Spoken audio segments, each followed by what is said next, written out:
Assalamualaikum warahmatullahi wabarakatuh. Alhamdulillahi rabbil alamin.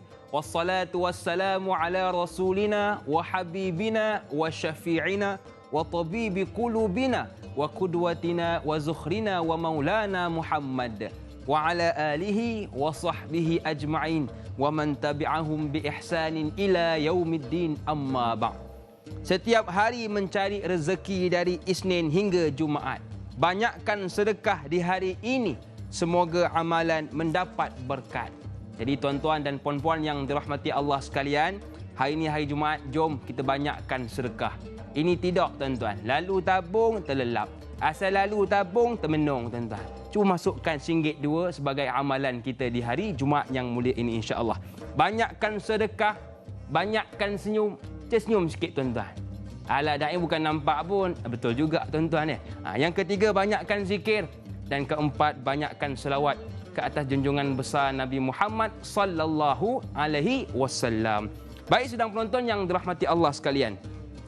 Hari ini kita nak berbicara tentang suatu tajuk yang mungkin sering kita dengar.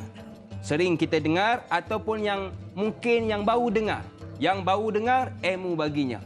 Yang sering dengar, peringatan baginya, iaitu solat musafir. Bersama dengan panel kita pada hari ini, saya tidak keseorangan, iaitu Brigadier Jeneral Datuk Haji Nawawi Daud. Apa khabar Datuk? Baik, alhamdulillah. Apa khabar? Segak Datuk Alhamdulillah. Dekat ni boleh lagi lah. Alhamdulillah. Walaupun baju kami nampak sama, tapi bukan dia. Itu dia. Baik, jadi kepada sedang penonton yang ingin ajukan soalan, boleh buat panggilan ke nombor 0355690349 ataupun boleh terus ke WhatsApp kami 0111233680 atau terus ke Facebook kami Tanyalah Ustaz TV3 dan pastikan soalan yang ingin diajukan sekitar tajuk perbincangan kita pagi ini, iaitu solat musafir. Baiklah, saya fikir tanpa buang masa terus kita hulur kepada guru kita untuk sedikit pencerahan tajuk pada pagi ini. Silakan Datuk. Bismillahirrahmanirrahim. Assalamualaikum warahmatullahi taala wabarakatuh. Alhamdulillahirabbil alamin wa bihi nasta'in wa la udwana illa 'alal zalimin. Wassalatu wassalamu ala Rasulillah wa ala alihi wa sahbihi ajma'in. Qala rabbi shrah li sadri wa yassir li amri wahlul 'uqdatam min lisani yafqahu qawli. Allahumma yassir lana wa la tu'assir 'alaina rabbi tammim bil khairi karim, amma ba'd. Terima kasih Da'i Hakim. Pertama kali kita jumpa ni. Betul. Sebelum biasa dulu saya dengan Da'i Hadari. Ya, betul. Alhamdulillah, syukur pada Allah. Jadi kita pada hari ini sebagaimana yang dimukaddimahkan oleh Da'i Hakim, kita berada pada hari Jumaat yang penuh keberkatan. Dan kita doakan kepada Allah Ta'ala semoga para penonton sekalian berada dalam keadaan baik. Amin. Dan seterusnya dapat mengikuti siaran ini dengan baik, insya-Allah. Dan juga kami berdua juga diberi taufik hidayah untuk menyebarkan ilmu setakat mana termampu oleh kita. Mudah-mudahan memberi manfaat kepada para penonton sekalian, insya-Allah. Jadi tajuk yang kita pilih pada hari ini saya kata tajuk yang diperlukan oleh masyarakat. Iaitulah tajuk jamak qasar ataupun kita katakan solat dalam musafir, ya. Namun sebelum itu Da'i, saya izinkan saya memberikan sedikit katakan konsep secara umum bagaimana Islam itu memberikan kelonggaran kepada umatnya, ya. Di mana kalau kita merujuk kepada kalimah Ar-Rahmanir Rahim, Tuhan itu Maha Pemurah lagi Maha Penyayang, ya. Wa ma arsalnaka illa rahmatan lil alamin. Konsep rahmat pengutusan Rasulullah itu sendiri membawa rahmat kepada seluruh alam. Maka hal ini di manakah aspek rahmat yang boleh kita lihat? Termasuk juga dalam persoalan solat musafir ini. Kalau kita tengok beberapa ayat suci Al-Quran, saya mengambil suratul Baqarah ayat 184. Ini dalam persoalan ibadat puasa umpamanya. Allah menyebut yuridullahu bikumul yusra wala yuridu bikumul usra. Allah menghendaki kita ni berkeadaan mudah dan Allah tidak nak menyusahkan kita sebagai umat, ya. Sebab itu dalam persoalan puasa saya ambilkan dulu sebagai contoh sebelum kita masuk pada solat tu, Da'i, ya. Kita melihat bahawa kalau orang dalam musafir dia dibenarkan membuka puasa. Dengan syarat musafir yang mencukupi syarat musafir lah. Marhalahnya mesti 2 marhalah, ya. dan juga perjalanan itu adalah perjalanan yang diharuskan. Ya, ini di antara perkara yang kita akan bincang nanti lebih lanjut dalam akan datang. Ya.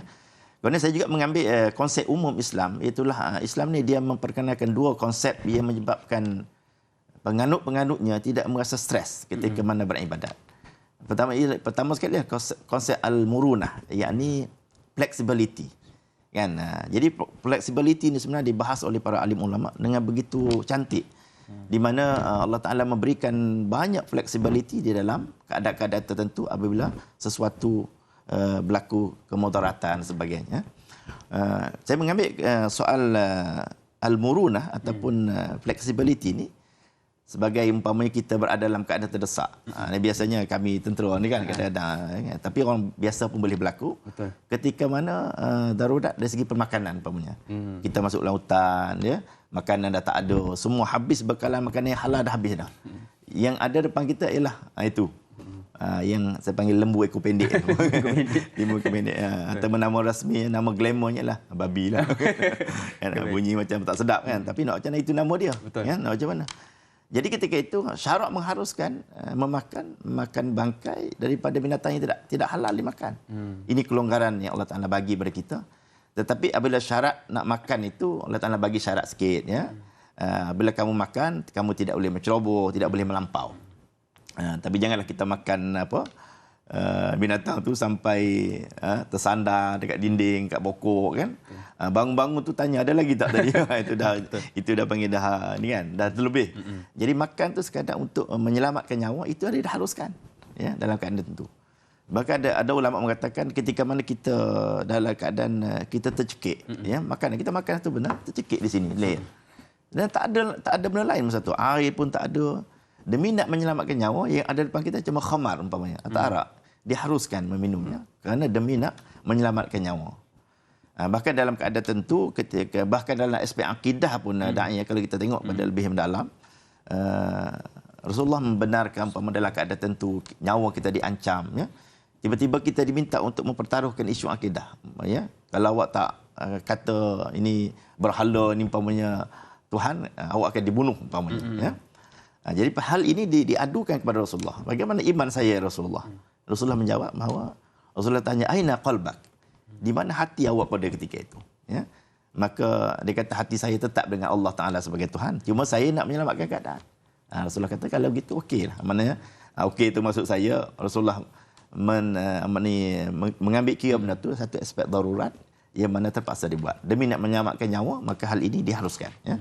Itu dari segi akidah. Jadi hal ini tuan-tuan, da'i dan juga para penonton sekalian, kita boleh bawa dalam isu-isu yang lebih mendalam. Termasuklah apa yang kita akan bicarakan umpama dalam persoalan solat, ya, yang kita akan bicara pada hari ini lebih mendalam. Itulah Allah Taala menyebut fa iza darabtum fil ardi falaysa alaikum an taqsuru minas salah. Apabila kamu berjalan di atas muka bumi musafir, maka tidak menjadi halangan pada kamu, tidak salah untuk kamu mengqasarkan sembahyang, ya. Dan hal ini juga persoalan jamak juga akan kita bincangkan insya-Allah, ya. Dan saya nak tengok lagi beberapa aspek lain yang mana Allah Taala memberi kelonggaran dari sudut ibadat. Iaitulah dari sudut zakat umpamanya pun ada kelonggaran Allah Taala bagi. Kalau da'i umpamanya berkebun buat bendang padi umpama. Pernah buat tak bendang padi sebelum? Zaman kita tak ada bendang dah, nampak padi, nampak beras aja, ya. Jadi ketika orang buat bendang padi ni, kalau bagaimana zakat mereka? Dia tengok kepada bagaimana usaha seorang itu. Kalau dia menggunakan air hujan sebagai menyiram bendang padinya itu, maka Allah Ta'ala ambil, ya, 10% zakat, ya. Tetapi kalau usaha dia sendiri, dia yang membuat perairan, dia buat parit dan sebagainya, maknanya dengan inisiatif dia, Allah Ta'ala ringankan lagi. Ambil 5% aja. Tengok Allah Ta'ala mengambil ke sampai pada aspek-aspek macam tu, ya. Sampailah kepada persoalan haji sekalipun umpamanya dibenarkan istilahnya nafar awal. Kan, mana dibenarkan siapa yang nak cepat balik sebagainya dengan urusan-urusan tertentu, maka dibenarkan hanya melontar pada 2 hari saja. Itu panggil nafar awal. Ini di antara syariat Allah yang Allah bagi kelonggaran yang cukup baik kepada seluruh umatnya, ya. Dan aspek ini insya-Allah kalau kita bicarakan dengan lebih mendalam, betapa Allah Ta'ala itu maha pemurah lagi maha penyayang. Allah Ta'ala tidak nak hambanya itu menyusahnya. Bahkan ianya adalah suatu benda yang amat banyak kelonggaran yang diberikan oleh Allah SWT dalam aspek ibadat. Ya. Jadi ini insya-Allah kita akan bicarakan dengan lebih mendalam dalam pada masa seterusnya insya-Allah. Baik Datuk, terima kasih atas pencerahan tajuk kita pada pagi ini. Kalau dengar pencerahan Datuk tadi, nak katakan yang agama ini mudah Datuk. Agama ini mudah, tak lain tak bukan untuk kita sebagai hamba Allah seronok dalam menunaikan ibadah kepada Allah Subhanahu Wa Taala. Baiklah Datuk, tadi Datuk ada menyebut tentang musafir ketika mana dua marhalah. Kita nak tahu juga sebab hari ini ramai orang keliru Datuk. Dua marhalah, ada orang kata 80 km, ada orang kata 85 km. Mungkin Datuk ada sedikit pencerahan tentang dua marhalah ini. Silakan. Dua marhalah ini istilah syarak ya, di mana dua marhalah ini ada khilaf ulama dalam persoalan menentukan jarak sebenar ya. Jadi saya rujuk kepada beberapa pandangan ulama. Paling kurang 60 batu lah. Saya ni tak pakai batu dah, jarang faham batu ya. Jadi yang paling bagusnya ialah tentang kita mengambil 90 km ke atas. 90 km. Jadi kalau saya mengajar bab ini, saya menyebut diharuskan jamak qasar ketika mana kamu musafir 91 km. Lebih sikit daripada 90. Ini di antara benda yang kalau nak bawa khilaf dia terlalu banyak kan. Jadi untuk memudahkan para penonton sekian, kita peganglah perkataan selamatnya 90 ke atas tu insya-Allah lah. Kan. Cuma dalam persoalan mengharuskan jamak ni, dia dan qasar inilah 90 km ke atas. Tetapi afdalnya bagaimana ya? Untuk jamak tu memang 91 km ke atas tu memang diharuskan jamak. Tapi afdalnya bagi qasar kalau boleh lebih sikit daripada 90. Oh, lebih sikit. Lebih sikit 90. Ini di antara perkara yang elok kita raikan dari segi hukum ya. Namun secara umumnya 91 km ke atas itu sudah mengharuskan kedua-duanya sekali, iaitu menjamakkan solat, juga mengqasarkan solat ketika mana dalam situasi musafir insya-Allah. Baik Datuk, terima kasih atas pencerahan. Maknanya banyak pandangan, cuma nak lebih selamat kita ambil 91 km. Maknanya dua-dua dah boleh buat, cuma yang kalau nak afdal ambillah 91 ke atas untuk qasar. Baik Datuk, terima kasih atas pencerahan, seronok mendengar pencerahan Datuk. Kita nak berehat seketika Datuk. Istighfar seketika, insya-Allah kembali selepas ini. Tanyalah Ustaz, biar tahu, jangan keliru.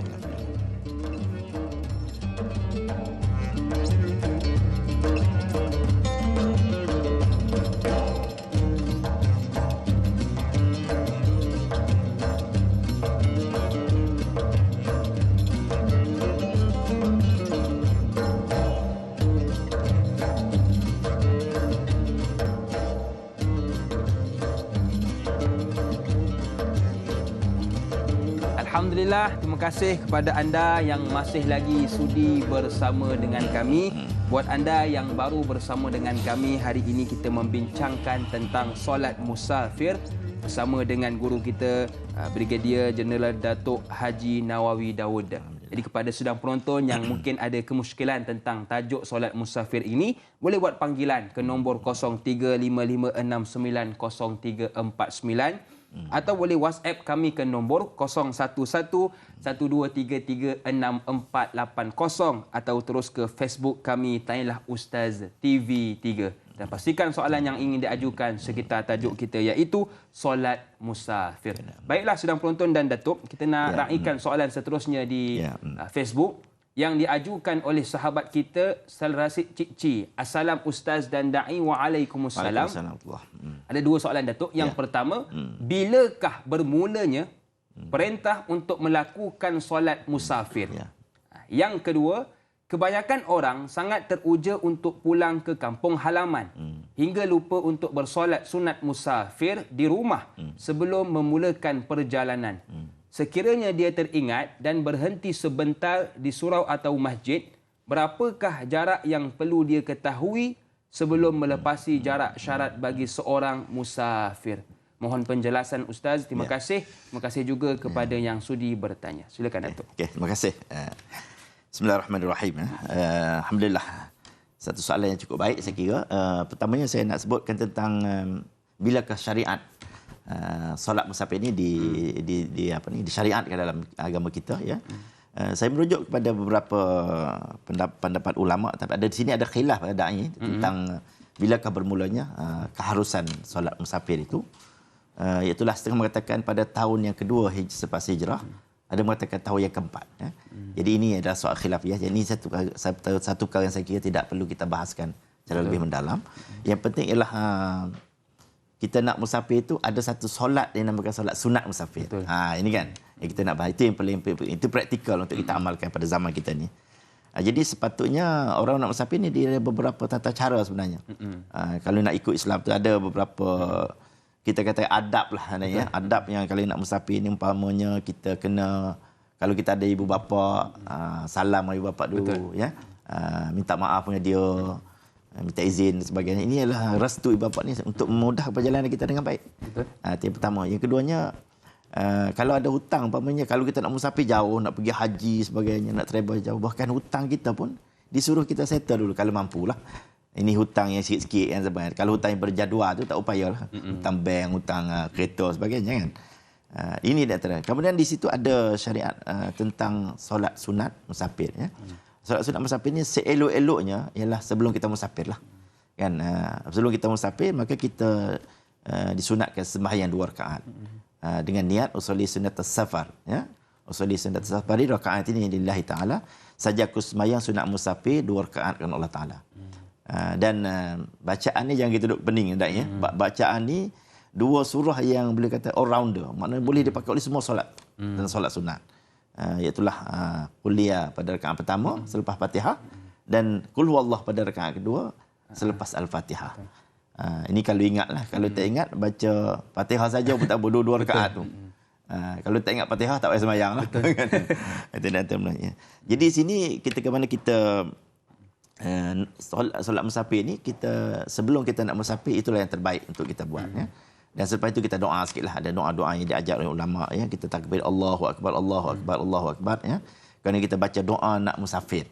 Doa ni pun kadang-kadang orang terlupa ni, ya, nak bacakan doa subhanallazi sakhkhara lana haza wa ma kunna lahu muqrinin wa inna ila rabbina lamunqalibun. Ya, Maha suci Allah yang telah pun memberi kemudahan pada kami untuk berjalan, ya. Dan kami tak berupaya untuk mengendalikan kenderaan kami dan kepada Allah kami kembali. Itu doa itu bermaksud begitu. Sebab itu kita tentang kalau kita baca doa ini sebenarnya membawa maksud yang cukup baik. Kadang-kadang kita bawa kenderaan, ya, pengalaman saya ya, kadang-kadang kita dalam keadaan tertentu kita tak berupaya nak kawal kenderaan kita. Jadi sebab itu kita minta bantuan Allah. Allah Taala yang membantu kita. Dalam keadaan itu barangkali sepatutnya na'udzubillah, yang barangkali kita patutnya aksiden umpamanya, dengan kita rajin baca doa ini sebagainya, Allah Taala mengelakkan kita daripada berlakunya kemalangan, ya. Yang hari ini berlaku setiap hari, boleh katakan berpuluh-puluh kemalangan. Ada kemalangan yang menyebabkan kematian dan sebagainya, ya. Jadi doa ini para penonton sekalian amat digalakkan sangatlah kita membaca ketika kita nak turun musafir, dan kalau didahulukan dengan 2 rakaat solat musafir amat baik, ya. Kemudian kita ikutnya doa, ya. Dan kita doa lagi, Allah aku mohon padamu, ya, supaya memberikan musafir ini kebaikan dan takwa, dan supaya mengelakkan daripada kesukaran dalam musafir. Ini doa-doa yang berkaitan dengan solat musafir selepas mana kita bersolat, ya. Dan doa ini biasanya dalam bahasa Arab lah. Jadi bahasa Arab datang bagi yang mampu lah. Yang tak mampu dia doa je lah dalam bahasa Melayu. Boleh tak, ya Allah, boleh, tak ada masalah, kan. Allah Ta'ala memahami semua bahasa, insyaAllah. Yang orang Cina yang masuk Islam, dia boleh doa dalam bahasa Cinanya, ya. Ya Allah, ya Tuhan, berilah kemudahan pada kami ketika mana musafir, ya. Jauhkanlah daripada apa yang bala bencana sepanjang musafir, dan kita mohon supaya ahli keluarga kita yang kita tinggalkan itu juga supaya Allah Ta'ala bagikan keselamatan, ya. Kemudian berbalik pada soalan yang kedua tadi, di mana dia terlupa solat sunat, ya, terlupa solat sunat. Jadi sepanjang musafir itu dia masihlah diharuskan, tapi tidak lagi menjadi afdal lah, kerana afdalnya di awal, ya. Di awal, ya. Tapi dia masih lagi sepanjang dia musafir boleh dia berhenti kerana terlupa tadi, maka boleh dia tak payah qada lah, dia just niat sembahyang sunat musafir, insya-Allah akan dimakbul oleh Allah Taala. Wallahu a'lam. Ya, Datuk, terima kasih di atas pencerahan. Maknanya tuan-tuan kena ada adab sebelum nak pergi musafir tu, solatlah dulu. Yang kedua doa, Datuk, ya. Doa tak boleh bahasa Arab, Melayu pun boleh. Jawa Ustaz, lagi boleh. Sebab apa? Ini senang dah, ini Google aja. Google, Datuk, Google je nak doa apa. Tengok kat Insert senang, Datuk, baca sahaja. Sebab kadang-kadang bab kata Datuk lah, kita ni mungkin nak accident, kemalangan, tapi sebab berkat doa diselamatkan oleh Allah Subhanahu wa taala. Baiklah, Datuk dan Sudan penonton. Datuk ada menyebut tentang solat musafir ini dia ada dua, iaitu solat jamak takdim dan takhir. Mungkin Datuk boleh jelaskan sikit apa beza antara takdim dan takhir, dan mungkin juga niat. Sebab ada orang Datuk setengah jam Datuk niat saja. Usolli setengah jam saja. Jadi mungkin ada sedikit pencerahan. Terima kasih Dak ya. Dan soalan ini saya rasa soalan yang paling banyak ditanya, dan walaupun begitu masih ada kekeliruan dari segi solat jamak qasar ya. Saya ambil jamak, dia ada jamak takdim dan jamak takhir. Satu lagi jamak ta'yah. Ni ta'yah buat. Jamak takdim, dia sebab sebelum itu kita kena faham, kita kena tahu bahawa hanya dua kumpulan jamak saja yang boleh kita buat, iaitu 4 solat lah. Iaitu solat zuhur dengan asar dan solat asar dengan zuhur. Jamak artinya kita menghimpunkan 2 solat fardu di dalam satu waktu. Sama ada nak buat dahulu atau buat kemudian ya. Iaitu solat zuhur dan asar, dan solat maghrib dan isyak. Jadi subuh ni tak boleh jamak. Tak upayalah nak kena buat je lah. Tak kira mana. Tak ada pilihan ya. Jadi ketika mana saya sebutkan jamak dulu, baru kali ni kita akan sebut tentang qasar nanti kemudian ya. Jamak artinya kita himpunkan 2 solat. Cuma kalau kita himpunkan, bawakan waktu asar ke dalam zuhur, maka itu dinamakan jamak takdim. Mana kita buat solat zuhur, kemudian kita bawa terus solat asar tu ke dalam zuhur, maka itu dinamakan jamak takdim. Maknanya buat dahululah kan. Kalau kita bawa waktu zuhur ini ke dalam asar, maka ini jamak takhir namanya. Jadi ini jamak ya. Kemudian kalau tentang niatnya itu, kalau saya nak ambil usolli ya, fardhu zuhri arba'an rakaatin majmu' ila zuhri itu mungkin payah nak ingat. Saya ambil yang Melayu lah, senang. Melayu kan. Yang ini pun yang wajib pun, yang tadi sunat saja ya. Jadi saja ke sembahyang fardu zuhur. Kalau kita nak qasar, kita kena sebut qasar. Kalau kita tak nak qasar, kita kata saja ke sembahyang fardu zuhur 4 rakaat, jamak asar ke dalamnya kan Allah Taala. Tadi cukup ya. Tapi kalau kita nak qasar, maka kita kena sebut perkataan qasar dalam niat kita. Saja ke sembahyang fardu zuhur 2 rakaat qasar kena sebut. Dia jamakkan asar ke dalamnya kan Allah Taala. Kemudian perkataan jamak ini, niat jamak ini hendaklah ada pada solat yang pertama. Itu syarat dia. Solat pertama. Kalau kita solat zuhur, kemudian nak bawa asar ke dalam zuhur, maka niat jamak itu perlu ada pada solat zuhur tu. Perlu masukkan dalam solat zuhur. Ini yang disepakati oleh ulama. Dan solat yang kedua tu, kita nak sembahyang asar tu, kita just sebut qasar saja. Jamak tak perlu sebut dah. Saja ke sembahyang fardu asar 2 rakaat qasar kerana Allah Taala. Dah selesai. Ini di antara kemudahan Allah Taala syarat bagi pada kita tentang jamak qasar. Jadi jamak takdim itu maknanya bawa sembahyang yang sepatutnya dibuat asar tu ke dalam tu, kita bawa ke awal. Tetapi kalau zuhur, maknanya kita bawa zuhur ni ke dalam asar. Atau yang maghrib dan isyak sama jugalah. Bawa maghrib ke dalam isyak itu nama jamak takhir. Bawa isyak ke dalam maghrib namanya jamak takdim. Baik Ustaz. InsyaAllah. Baik Datuk, terima kasih di atas pencerahan. Saya agak tertarik dengan soalan yang diajukan oleh sahabat kita di Facebook. Puan Nurhayati Ismail bertanya, Assalamualaikum Ustaz dan Da'i serta kru tanyalah Ustaz. Waalaikumsalam. Mohon Ustaz beri kefahaman yang manakah yang lebih baik. Ada 2 soalan. Yang pertama, bermusafir tetapi tetap tunaikan solat sempurna tanpa jamak atau qasar. Yang kedua, adakah kita dikira tidak bersyukur kerana seolah menolak apa yang dikatakan hadiah dari Allah? Terima kasih Kak Yat Bandar Tasik Puteri Rawang. Terima kasih kepada Kak Yat yang sudi bertanya. Silakan Datuk. Alhamdulillah. Saya soalan ni ada kaitan di antara satu sama lain. Di mana soalan pertama tadi menekankan adakah kita ni baik kita jamak qasar dalam musafir atau bagaimana kan?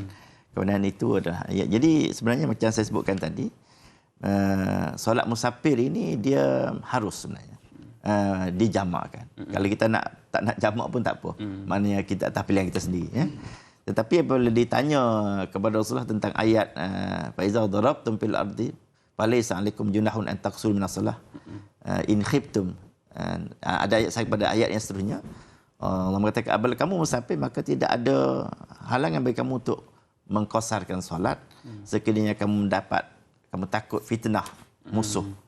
Jadi orang tanya sekarang ni dah tak ada fitnah dah, kita aman sebagainya, adakah boleh kita jamak lagi?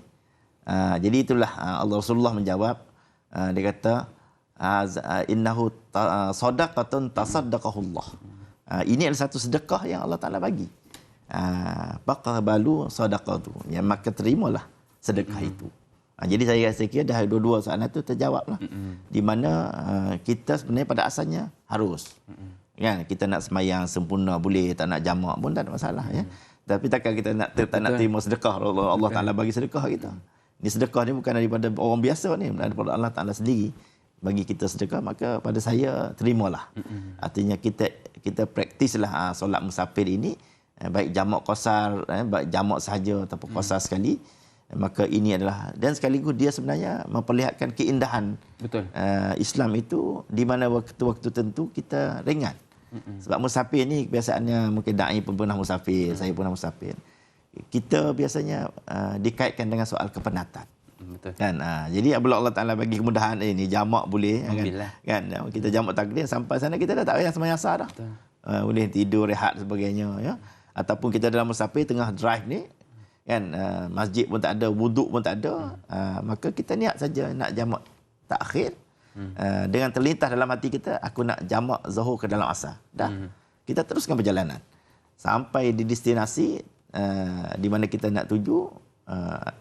Waktu itu dah masuk asar, maka kita sembahyanglah zuhur ini ke dalam asar, dan artinya perjalanan kita pun tidak terganggu dan mempercepatkan perjalanan.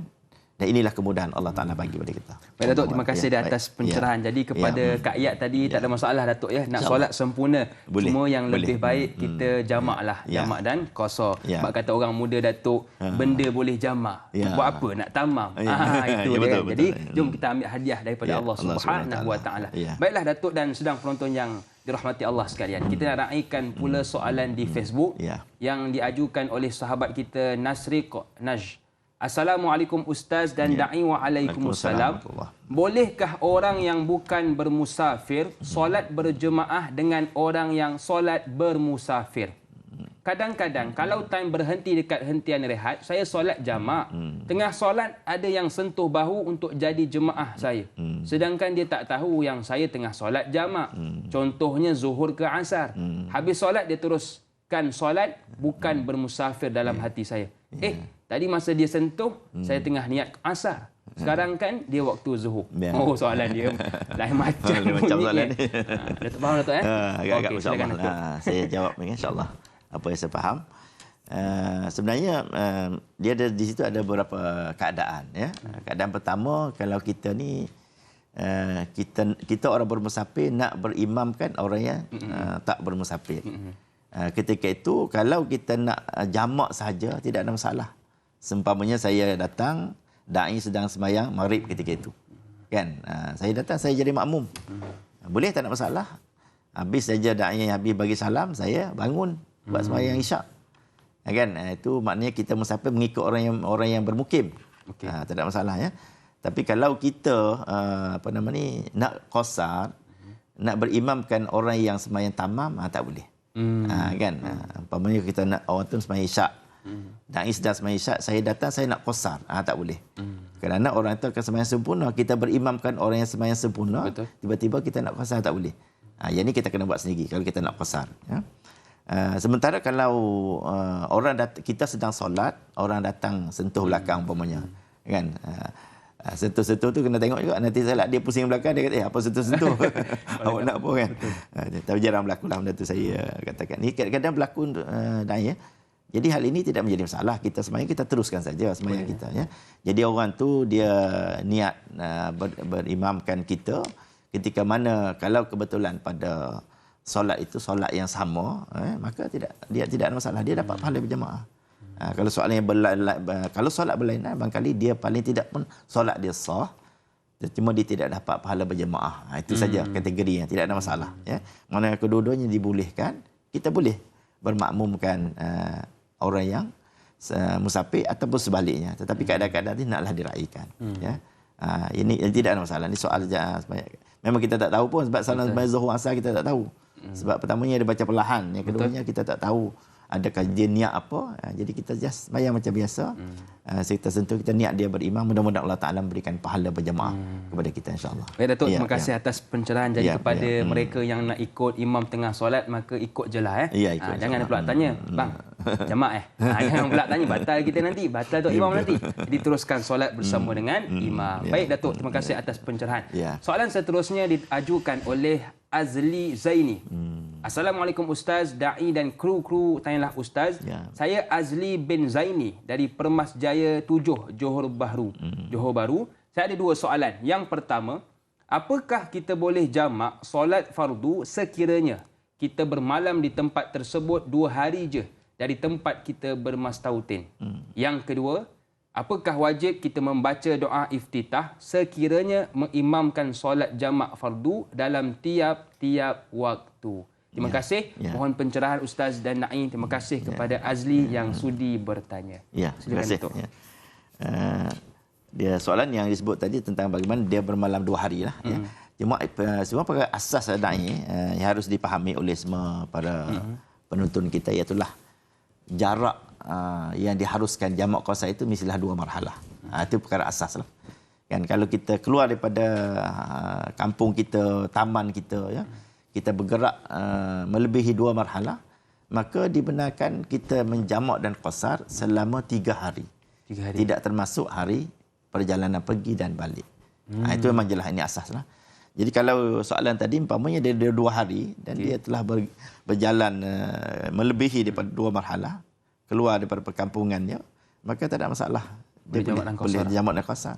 Kerana masih dalam lingkungan yang diharuskan. Iaitulah 3 hari, tidak termasuk hari perjalanan pergi dan hari perjalanan balik. Kalau nak kira perjalanan pergi dan balik, jadi 5 hari dah. 5 hari lah. 5 hari, ya. Tapi dengan syarat. Tetapi kalau kita sudah tahu awal-awal yang kita akan pergi ke satu tempat melebihi pada 3 hari, pada ketika itu tidak lagi diharuskan jamak ketika mana kita sampai. Cuma diharuskan dalam perjalanan sahaja. Sebab ini kita dipanggil orang bermukim sementara. Umpamanya Da'i nak pergi Sarawak umpamanya kan, pergi Kuching. Kita dah tahu kita akan pergi di sana seminggu. Lebih pada 3 hari. Jadi di sana apabila sampai di Kuching tu kita tidak lagi diharuskan jamak qasar. Cuma dalam perjalanan di airport sebelum sampai ke tempat tuju itu diharuskan jamak qasar kerana kita masih musafir. Tetapi bila dah sampai ke destinasi yang kita akan pergi melebihi 3 hari, maka ketika itu tidak lagi diharuskan jamak qasar, kena sembahyang macam biasa. Ini namanya orang bermukim sementara. Itulah. Baik Datuk, tentang soalan yang kedua tadi iaitu doa iftitah. Tapi Datuk, sebelum kita nak menjawab tentang soalan ini, kita nak berehat dahulu. InsyaAllah kita kembali selepas ini untuk menjawab soalan tentang doa iftitah. Tanyalah Ustaz, biar tahu, jangan keliru.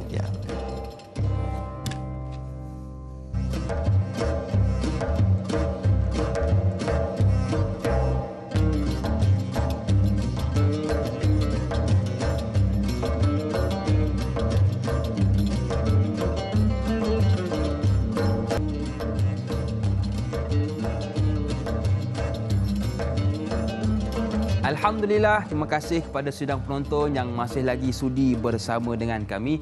Saya teringat dengan satu teka-teki yang diajukan oleh Al-Imam Ghazali rahimahullah ta'ala, bertanya kepada anak murid dia, apakah benda yang paling ringan dalam dunia? Lalu kata anak murid dia, kertas, kapas. Kata Imam Ghazali, bukan. Yang paling ringan ialah meninggalkan solat. Jadi sedang penonton pastikan apapun yang kita buat, musafir atau apapun, jangan pernah kita meninggalkan solat. Baiklah sedang penonton dan Datuk, kita nak raikan soalan seterusnya di Facebook. Nurul Hidayah Saifuddin bertanya, Assalamualaikum Ustaz dan Da'i, waalaikumsalam. Adakah dikira musafir bagi mereka yang berulang alik tiap-tiap hari sejauh lebih 2 marhalah? Bolehkah dia melakukan solat musafir? Sekian, terima kasih kepada Puan Hidayah yang sudi bertanya. Bismillahirrahmanirrahim. Terima kasih Da'i dan juga kepada yang bertanya. Sebagaimana saya sebutkan, yang asasnya ialah perjalanan melebihi 2 marhalah. Dan dia dikira musafir, dalam suasana musafir. Walaupun dia berulang kali, maka insya-Allah dia diharuskan, tidak ada masalah. Diharuskan jamak qasar selama mana perjalanannya melebihi 2 marhalah dan dia mesti menghabiskan kedua-dua solat ini di dalam waktu dia perjalanan. Tak boleh dia sampai ke destinasi dia baru dia nak jamak. Ini satu perkara yang harus dipahami oleh semua yang ingin menjamakkan qasar. Kedua-dua solat ini harus dilaksanakan di dalam perjalanan. Kalau dia dah sampai kepada destinasi, dia sudah tidak ada lagi kelayakan untuk sembahyang jamak dan qasar, insya-Allah. Datuk, terima kasih atas pencerahan. Tadi kita terlupa untuk meraihkan menjawab soalan tentang doa iftitah. Dia jadi imam solat jamak fardu. Jadi wajibkah dia membaca doa iftitah, Datuk? Ya, doa iftitah itulah yang tadi dipanggil dalam solat, dipanggil dalam kategori sunat hai'ah. Sunat hai'ah ni yang sunat kecil, di mana ini memberi pilihan pada kita. Tetapi sunat tetap sunat dah, ya. Maknanya fadilatnya bagus, ya. Jadi tak kira dia sembahyang jamak qasar, musafir tak musafir. Jadi doa itu memang sangat-sangat baik dibaca dan dia adalah sentiasa menjadi sunat. Kan, sebab kalau kita melihat pada makna dia pun cukup baik, kan. Di antara kita baca doa iftitah ini, kalau diterjemahkan maksud maknanya mungkin amat baik, kan. Itu digalakkan sangat kita membaca walaupun dalam keadaan kita bermusafir, insya-Allah. Datuk, terima kasih atas pencerahan. Soalan seterusnya diajukan oleh Irsyad Hakimi. Assalamualaikum Ustaz dan dai serta kru-kru yang bertugas. Waalaikumsalam. Soalan saya, macam mana kalau kita yang tak tahu nak bermusafir, berapa lama adakah boleh kita jamak solat? Mohon pencerahan Ustaz. Terima kasih. Terima kasih kepada Irsyad yang sudi bertanya. Betul, Datuk? Ini tentang tadi kita tahu 5 hari, mungkin lebih 5 hari. Ini tak tahu, Datuk. Berapa lama kita akan bermusafir. Jadi mungkin ada sedikit. Asasnya tadi kita dah sebut tadi. Terima kasih pada yang bertanya. 3 hari adalah yang basic, yang tak masuk hari pergi, perjalanan pergi dan balik, ya. Hal ini kalau sekiranya seorang itu bermusafir, dia dah mengetahui pada awalnya 3 hari ataupun dia tak tahu langsung, kan. Jadi dibenarkan dia menjamakkan qasar solat itu mesti dalam lingkungan 18 hari. 18 hari. Dengan syarat dia tak selesai tugasnya. Kan, dia pergi 3 hari patut dah selesai. Tiba-tiba bos kata kena sambung lagi. Kan, sambung lagi 2 hari, boleh lagi jamak qasar. Tak selesai lagi sampai direct sampai kepada 18 hari. Bila 18 hari, lepas itu nak kena sembahyang biasalah. Ini namanya orang bermukim sementara. Sebab itulah seelok-eloknya kita tahulah berapa hari kita nak pergi. Kebiasaannya orang tahu, kan, dia tahu kita nak pergi di 5 hari 6 hari, ya. Tapi dalam keadaan tidak tahu tadi, soalan tadi maknanya dibenarkan hanya setakat 18 hari sahaja. Lebih daripada itu maka dia kembali kepada hukum asal, yakni mesti sembahyang dalam keadaan sempurna, insya-Allah. Datuk, terima kasih atas pencerahan. Ada juga soalan tentang, Datuk, bagaimana yang contohlah dia ni orang Terengganu. Orang Terengganu, belajar di Kuala Lumpur. Kemudian dia pergilah jalan-jalan di Terengganu. Jadi sebelum nak pulang balik ke Kuala Lumpur, singgah sekejap rumah mak di Terengganu. Jadi boleh ke jamak di rumah mak di Terengganu tersebut? Soalan ni bisa berlaku juga ni, ya. Kalau rumah mak itu memang tempat di mana dia duduk pada asalnya, dia akan berhasrat untuk kembali duduk di situ. Rumah ini dipanggil orang bermustautin. Jadi kalau dia berhasrat untuk bermustautin di situ, maka dia tidak harus jamak pada ketika itu. Tapi kalau dia tidak berniat bermustautin di situ, maka tidak ada masalah, boleh jamak qasar. Ini juga dikaitkan dengan umpamanya kita balik kampung, ya, musim raya dan sebagainya.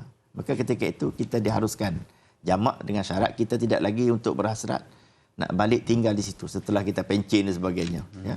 Maka ketika itu diharuskan, tapi dengan syarat 3 hari itulah. Lebih daripada 3 hari tak boleh dah. Tidak diharuskan, insya-Allah. Datuk, terima kasih atas pencerahan. Saya sengaja sebut Terengganu, Datuk, sebab hari ini nak musafir ke sana. Jadi sedang penonton dan Datuk doakan, ya, semoga selamat insya-Allah perjalanan untuk ke Terengganu. Baik, Datuk, dan sedang penonton, soalan seterusnya ditanyakan oleh Faizal Barcelona. Jauh penanya kita. Assalamualaikum Ustaz, dai serta kru-kru yang terlibat. Waalaikumsalam. Soalan saya, jika dalam perjalanan pulang saya menunaikan solat jamak takdim Johor dan asar, apabila sampai ke rumah belum lagi masuk waktu asar, adakah saya perlu tunaikan solat asar semula? Di mana situasi saya ingin bermusafir setelah melebihi 2 marhalah, saya batalkan niat tersebut. Adakah saya boleh jamak solat saya sebelum sampai ke rumah? Mohon pencerahan Ustaz. Terima kasih kepada Tuan Faizal yang sudi bertanya. Terima kasih kepada yang bertanya. Ini satu soalan yang amat penting, yang biasa berlaku dalam keadaan kita. Memang hukum syarak pada asalnya sebagaimana saya sebutkan tadi, syarat mengharuskan jamak qasar adalah musafir. Selama mana dia dalam keadaan musafir, dia diharuskan menjamakkan solatnya, walaupun dia sampai di rumah dia tu waktu asar masih ada umpamanya. Dia sudah sembahyang asar. Alhamdulillah. Itu satu bonus Allah Taala bagi kat dia. Dia sembahyang zuhur, kemudian dia terus jamakkan asar ke dalam zuhur. Dan dia sampai di rumah dia waktu asar belum masuk lagi pun tak kisah, tak ada masalah. Jadi dia sudah dikira solatnya sah dan tidak ada masalah untuk dia menjamakkan selama mana kedua-dua solat itu dilaksanakan dalam musafir. Itu syarat asas. Ya. Itu masalah tu. InsyaAllah. Baik Datuk, terima kasih di atas pencerahan. Bila sebut juga tentang jamak takdim dan takhir ni Datuk. Ada orang sebut bagaimana jikalau tempoh tunai antara contoh kita buat jamak takhir. Kita buat zuhur, kemudian buat asar. Jadi antara buat asar tu contoh dia buat zuhur dulu. Dia ambil masa sikit baru buat asar. Jadi adakah dibenarkan atau bagaimana? Soalan jarak sebenarnya yang disepakati oleh ulama ialah sekadar mana kita solat 2 rakaat. 2 rakaat. Itu jaraknya. Maknanya dipanggil dalam mualat dia panggil. Mualat artinya berturut-turut di antara 2 solat itu berapakah tempoh yang dibenarkan. Faham. Paling lama ialah sekadar sembahyang 2 rakaat. Dan umpamanya kalau dia buat benda-benda lain tetapi ada kaitan dengan solat, maka ia diharuskan. Umpamanya saya ambil contoh umpamanya dah buat sembahyang pertama, tiba-tiba batal wuduk. Betul. Kan batal wuduk untuk sebelum nak sembahyang kedua. Maka dia pergi ambil wuduk. Ambil wuduk itu maknanya diharuskan. Kenapa? Kerana berwuduk itu ada kaitan dengan solat. Kalau tak ada wuduk tak boleh solat. Jadi itu diharuskan. Jadi jarak ni dari segi jarak secara asasnya ialah sekadar mana kita solat 2 rakaat, maka diharuskan kita berturut-turut dalam diri sebuah solat. Tapi kalau dia pergi dengan tujuan lain pada solat, maka tidak diharuskan. Umpamanya contoh mungkin tak berlaku lah saya. Kita habis 2 rakaat pergi kena tertarik di rumah mana. Berkata canai, ni tak boleh lah. Kenapa? Kerana inilah tak ada kena dengan solat. Faham. Pergi sembang dengan kawan, main Facebook dulu ke, kan, tengok WhatsApp, itu tak ada kena. Ini ada setengah saya perhatikan, kan, dia terlalu terikat dengan Facebook dia tu, dengan WhatsApp-nya tu, sampai di antara 2 solat pun dia berhenti sekejap. Itu tak boleh. Ini adalah selangan di antara 2 solat tu dia tidak ada kena dengan solat, maka itu tidak diharuskan.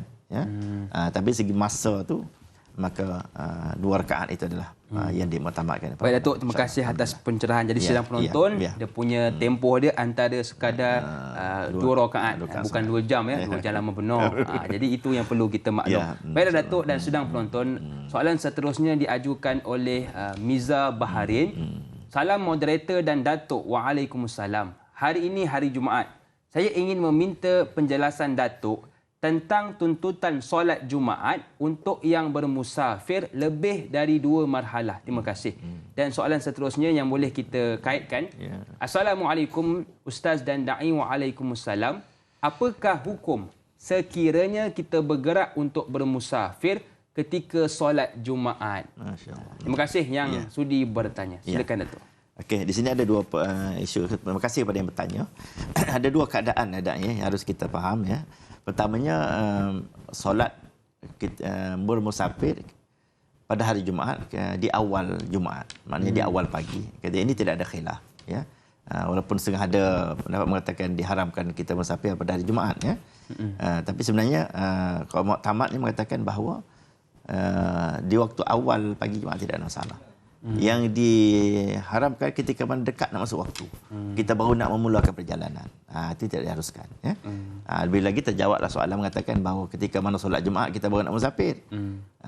Kecuali dalam keadaan-keadaan tertentu yang darurat lah. Darurat ni dia mengharuskan hukum. Ya?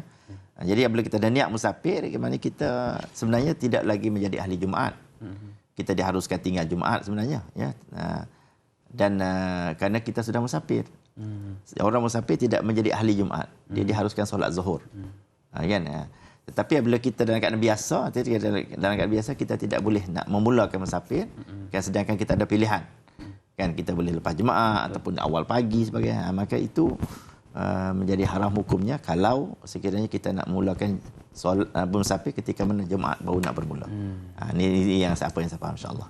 Baik Datuk, terima kasih atas pencerahan. Kita dah bicara tentang berapa lama tempoh dia, berapa jarak dia. Kita nak tahu juga tentang tujuan Datuk kan. Hari ni orang banyak musafir ramai. Tapi tujuan dia kadang-kadang ada yang tidak betul, ada yang betul. Jadi bagaimana adakah dengan tujuan tidak betul membatalkan solat jamak qasar kita?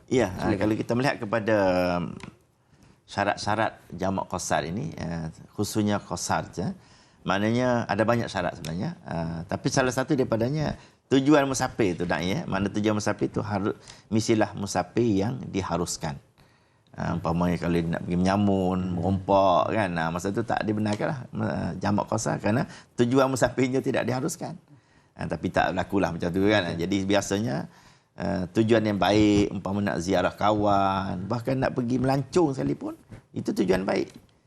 Diharuskan, tidak ada masalah ya, diharuskan untuk jamak qasar. Itu dia panggil niat. Musafir itu tidak menyalahi hukum syarak, maka diharuskan, tidak ada masalah. Wallahu a'lam. Datuk, terima kasih di atas pencerahan. Kita nak raikan seorang pemanggil di talian. Assalamualaikum. Siapa di sana? Waalaikumsalam warahmatullahi taala wabarakatuh. Da'i dan Ustaz. Imam Hanifah daripada Pulau Pinang. Apa khabar Mamu? Ustaz dan Da'i, alhamdulillah. Kepada Tuhan bagi kita. Alhamdulillah sihat. Kru-kru semua biarlah selamat daripada dunia sampai akhirat, insya-Allah. InsyaAllah. Dalam perang, Ustaz, dalam perang kita boleh buat dah kasak dan ni. Jamak. Dalam perang. Kita boleh buat sepanjang-panjang masa ke atau tunggu masa nak keluar hutan ke dalam perang. Kita boleh buat kasak. Lalu nama Mamu ni daripada Pulau Pinang mau pergi Kuala Lumpur, mak mentua Mamu mau duduk 3 hari. Daripada Kuala Lumpur pula, mau main pula Ipoh ke apa, mau nak buat kasak kan? Boleh ke tak boleh? Yang tu soalan Mamu. Assalamualaikum warahmatullahi taala wabarakatuh. Waalaikumsalam. InsyaAllah, amin, Ya. amin. Semoga sehat sentiasa. Amin. Ya. Terima kasih kepada pemanggil setia kita, iaitu Mamu yang sudi bertanya tentang, kita tadi bicara tentang solat musafir bagi orang biasa. Ini soalan tentang orang yang seperti Datuk. Jadi bagaimana? Mungkin ada sedikit. Okey, dalam situasi tertentu, kita dalam keadaan biasa, maka 2 marhalah yang menjadi ukuran untuk menjamakkan qasar. Tetapi dalam keadaan tertentu dia panggil kalau keadaan memerlukan. Di sana ada pendapat mengharuskan kita menjamak dan mengqasarkan sembahyang, lebih-lebih dalam situasi peperangan. Peperangan dia berkecamuk sebagainya. Tapi keadaan peperangan itu harus kita lihat. Kalau ianya tidak mendesak untuk kita melakukan qasar, maka tidak ada masalah, tidak boleh diqasarkan. Tapi jamak tidak ada masalah. Jamak ni kadang-kadang tidak cukup 2 marhalah pun dalam keadaan-keadaan tu diharuskan. Seperti kita pernah dengar berkali jamak waktu hujan, waktu hujan umpamanya seorang itu selalu lazimnya dia berulang-alik ke surau. Yang ketika itu musim banjir umpamanya. Dia nak pergi solat Maghrib, kan, nak tunggu isyak tu takut air sudah melimpah. Ketika itu diharuskan dia jamak. Tetapi tidak boleh qasar. Jamak sahaja. Jamak sahaja. Kan. Sedangkan jarak dengan dia dengan surau, rumah dia terdekat aja. Tapi diharuskan atas dasar keadaan-keadaan tertentu. Jadi dikiaskan daripada persoalan ini, keadaan-keadaan peperangan itu harus kita lihat bagaimana situasi peperangan. Kalau keadaan tu dikira boleh kita jamak, maka tidak ada masalah untuk jamakkan qasar. Tetapi qasar ni dalam keadaan. Qasar ni asasnya ialah melebihi 2 marhalah. Itu di antaranya. Dan soalan kedua daripada Mamu tadi, kata silap saya, dia beralik daripada mana tadi? Daripada Penang ke Ipoh sebagainya. Jadi asalnya juga sama untuk Mamu, maknanya kalau jarak perjalanan daripada Penang ke Ipoh tu memang saya rasa lebih lah daripada 2 marhalah tu. Maka tidak ada masalah untuk dibenarkan dalam perjalanan itu untuk jamak dan qasar. Datuk, terima kasih atas pencerahan. Tadi musafir tentang orang yang musafir naik kereta, naik kapal terbang. Ini jalan kaki, Datuk. Menarik soalan ini diajukan oleh Zairi Azrul Zainuddin. Assalamualaikum Datuk dan Da'i. Waalaikumsalam. Saya ada satu soalan. Pada zaman kini acara larian sangat popular di Malaysia. Jadi soalan saya, bolehkah peserta yang menyertai acara larian yang 100 km bersolat jamak dan qasar? Terima kasih Datuk dan Da'i. Terima kasih juga kepada Tuan Zairi yang sudi bertanya. Alhamdulillah, soalan cukup menarik ni. Betul. Ni kali pertama saya dapat soalan macam ni. Tapi asasnya juga saya kembali kepada asasnya pertama sekali tujuan permusafiran kita tu. Maknanya dia nak dikatakan musafir, tidak musafir sangat, tetapi dia berjalan melebihi 2 marhalah.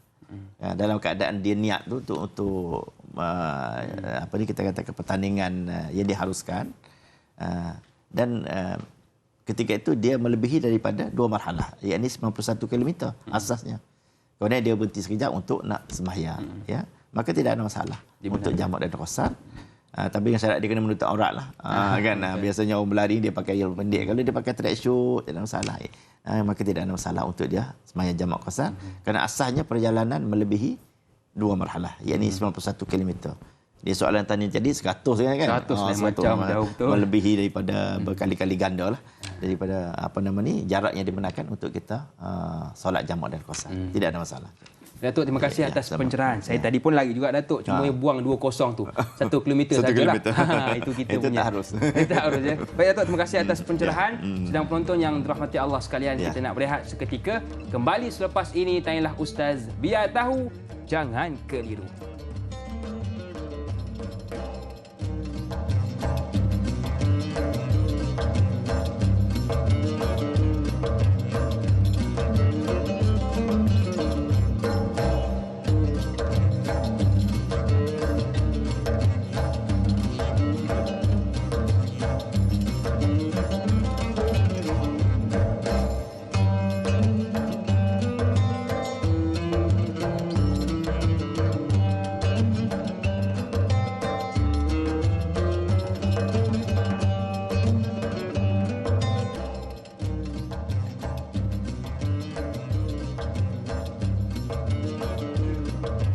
Alhamdulillah, terima kasih kepada anda yang masih lagi sudi bersama dengan kami. Sidang penonton yang dirahmati Allah sekalian, sering kita mendengar kata amanat. Kalau penat, jangan lupa rehat. Kalau sakit, jangan lupa ubat. Kalau terlupa, jangan lupa selawat.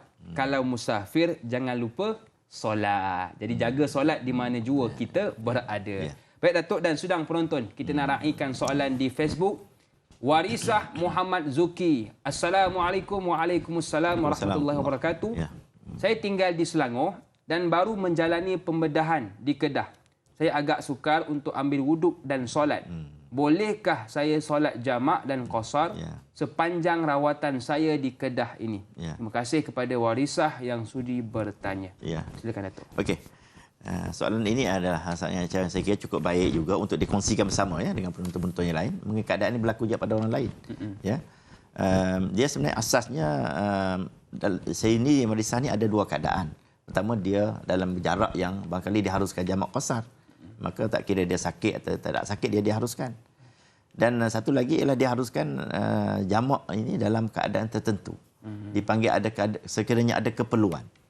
Jadi salah satunya sakit, sudah tentulah satu saat di mana ianya diharuskan untuk mengambil kelebihan Allah Ta'ala sedekah bagi tadi, iaitulah jamak. Tetapi tidak boleh qasar. Kerana perjalanannya tidak mencapai 2 marhalah. Tetapi kalau jaraknya 2 marhalah tidak ada masalah, boleh jamak dan qasar. Tapi kalau dia sakit semata-mata dan dia tidak suka untuk berwuduk berulang kali, umpamanya dia ada balutan sebagainya, nak tayamum pun mungkin ada kesukaran di sana, maka kepada ketika itu diharuskan untuk jamak sahaja dan tidak qasar.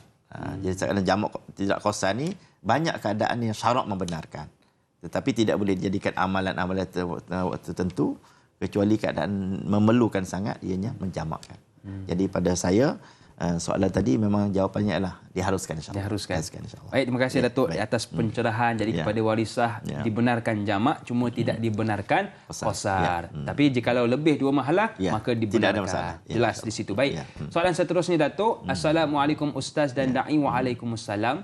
Bagaimana golongan doktor, pakar pembedahan atau anggota bomba yang sedang menjalankan misi menyelamat? Bolehkah golongan ini dirusahkan untuk solat musafir? Mohon pencerahan Ustaz yang dihormati. Terima kasih semua. Kak La mentakap Pahang. Terima kasih Kak La yang sudi bertanya. Terima kasih Kak La dan soalan ini juga boleh dikongsikan dalam semua keadaan Saya kira ini soalan yang cukup baik dalam situasi kita sekarang. Doktor membuat operation ataupun doktor membuat satu kerja yang mana dia mesti masa tu tidak membolehkan dia untuk sembahyang dalam keadaan biasa. Kan dia start umpamanya operation pada waktu zuhur. Waktu zuhur belum masuk, nak sembahyang zuhur belum lagi ataupun tengah-tengah itu dah waktu asar dah masuk. Jadi ketika itu inilah dikatakan mengadakan solat jamak tanpa qasar diharuskan kerana ada keperluan. Dipanggil dalam kitab disebut ada hajat. Bila ada hajat tak ada masalah Jadi jawapan saya ialah diharuskan untuk jamak sahaja, tidak boleh qasar. Kan? Kerana asasnya tidak melebihi dia duduk dalam keadaan tidak musafir dan dia tidak dalam keadaan dua marhalah. Jadi pada segi nak menjamak tidak ada masalah. Tidak ada masalah. Kenapa? Kerana keadaan itu mendesak. Dan hal ini juga boleh saya sulam lagi dai ketika mana orang itu umpamanya polis trafik. Polis trafik dia menjaga lalu lintas kan. Kalau dia jaga mungkin trafik jam akan berlaku. Tiba-tiba dia jaga keadaan sampai 4 jam lebih menyebabkan dia terpaksa melintasi waktu. Pada ketika itu harus baginya. Dibenarkan juga. Dibenarkan juga kerana keadaan tertentu ya. Ini demi kemaslahatan ummah, kemaslahatan orang ramai. Dia dibenarkan untuk meniatkan jamak kan. Aku nak jamak Zuhur ni ke dalam masa umpamanya kan, dah nak sampai Zuhur dah, waktu dah habis ni, dah dekat dah ya. Jadi keadaan itu diharuskan, tapi sekali lagi saya ulangi, tidak boleh qasar, jamak saja. Jamak saja. Inilah tapi tidak boleh dijadikan amalan harian ya. Jangan kalau topik dia ambil kesempatan pula, tak boleh itu. Mana keadaan-keadaan tertentu bukanlah tiap-tiap hari berlaku macam tu ya. Tapi kalau berlaku keadaan-keadaan sebegitu, maka kita namakan dia jamak dalam ketika mana sangat-sangat diperlukan. Maka ini diharuskan tetapi tidak boleh qasar. Wallahu a'lam. Baik Datuk, terima kasih atas pencerahan. Tengok kalau doktor tengah bedah boleh jamak, polis yang jaga laluan boleh jamak. Nak kata Islam ni agama yang seronok dan indah ya. Tapi kalau kita setakat cucuk je, solat sempurnalah bang. Ini setakat cucuk nak jamak ustaz boleh tak? Cucuk je pun. Jangan kita mempermudahkan Islam walaupun Islam itu mudah. Baik Datuk, terima kasih atas pencerahan. Soalan seterusnya Hani Ampang. Assalamualaikum. Waalaikumsalam. Bagaimana solat musafir jamak dan qasar ini dapat dilakukan ketika masih berada dalam perjalanan yang jauh dan melibatkan zon waktu yang berbeza disebabkan jarak di antara benua terlalu jauh. Contohnya ketika bermusafir di dalam kapal terbang dari Kuala Lumpur ke London. Wallahu alam. Terima kasih kepada Hani Ampang yang sudi bertanya. Silakan Datuk. Okey.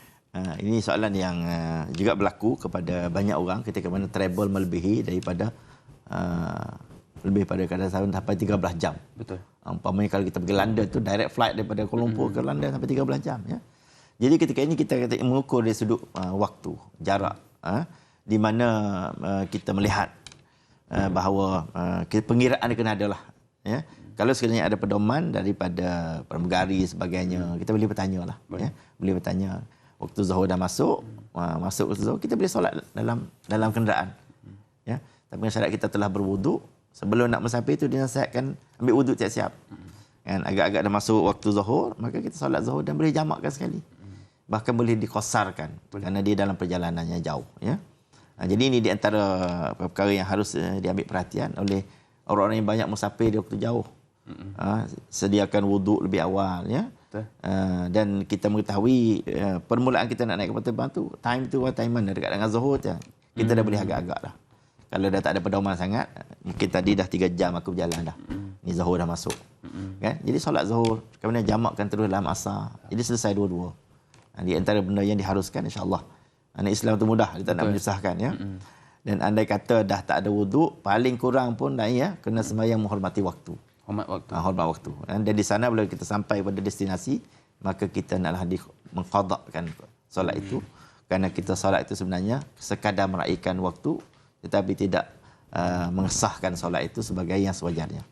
Wallahu a'lam. Baik Datuk, terima kasih atas pencerahan. Jadi dalam seronok kita musafir, jangan kita lupa untuk mendirikan solat. Baiklah Datuk dan sedang penonton, kita nak raikan seorang pemanggil di talian. Assalamualaikum. Siapa di sana? Waalaikumsalam warahmatullahi wabarakatuh. Dai Hakim dan juga Datuk Nawawi Daud. Saya Omar bin Abdul Majid daripada Felda Cini Timur 3 Pekan Pahang.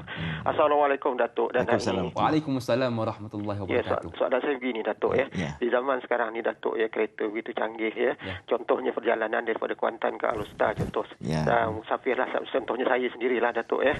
Jadi kita ni ramai pergi. Ada yang berpendapat Datuk begini, dia kata sekarang dulu ya kita nak cari masjid surau payah. Sekarang ni di RNR ada surau, masjid pun banyak. Jadi kita tinggalkanlah jamak, kita buat secara tamam, secara sempurna je Datuk. Jadi soalan saya, apa segi sudut pandangan Islam dan Datuk sendirilah pendapat-pendapat yang begini rupa dan mereka sengaja tidak mengambil rukhsah yang diberikan oleh Allah Subhanahu Wa Taala tu. Mereka menganggap kita ni dah canggih, kereta pun canggih, masjid banyak, RNR surau banyak. Jadi mereka tidak membuat jamaknya. Apa dari segi pandangan Datuk sendirilah. Bagaimana pendapat yang begini rupa Datuk? Itu soalan saya Datuk dan Dai. Terima kasih banyak Datuk dan Dai. Assalamualaikum. Waalaikumsalam warahmatullahi wabarakatuh. Terima kasih kepada Tuan Omar yang sudi membuat panggilan ke kita. Betul Datuk ya. Hari ini ada orang kata lah, kau naik kereta, kau bukan naik unta, bukan letih pun. Solat tamam je lah. Sengaja tak nak buat solat jamak qasar. Jadi adakah berdosa atau bagaimana? Kita kembali pada persoalan di awal kita bincang tadi, ialah syariat tentang solat jamak dan qasar ini satu sedekah daripada Allah SWT. Nabi kata, terimalah sedekah ini.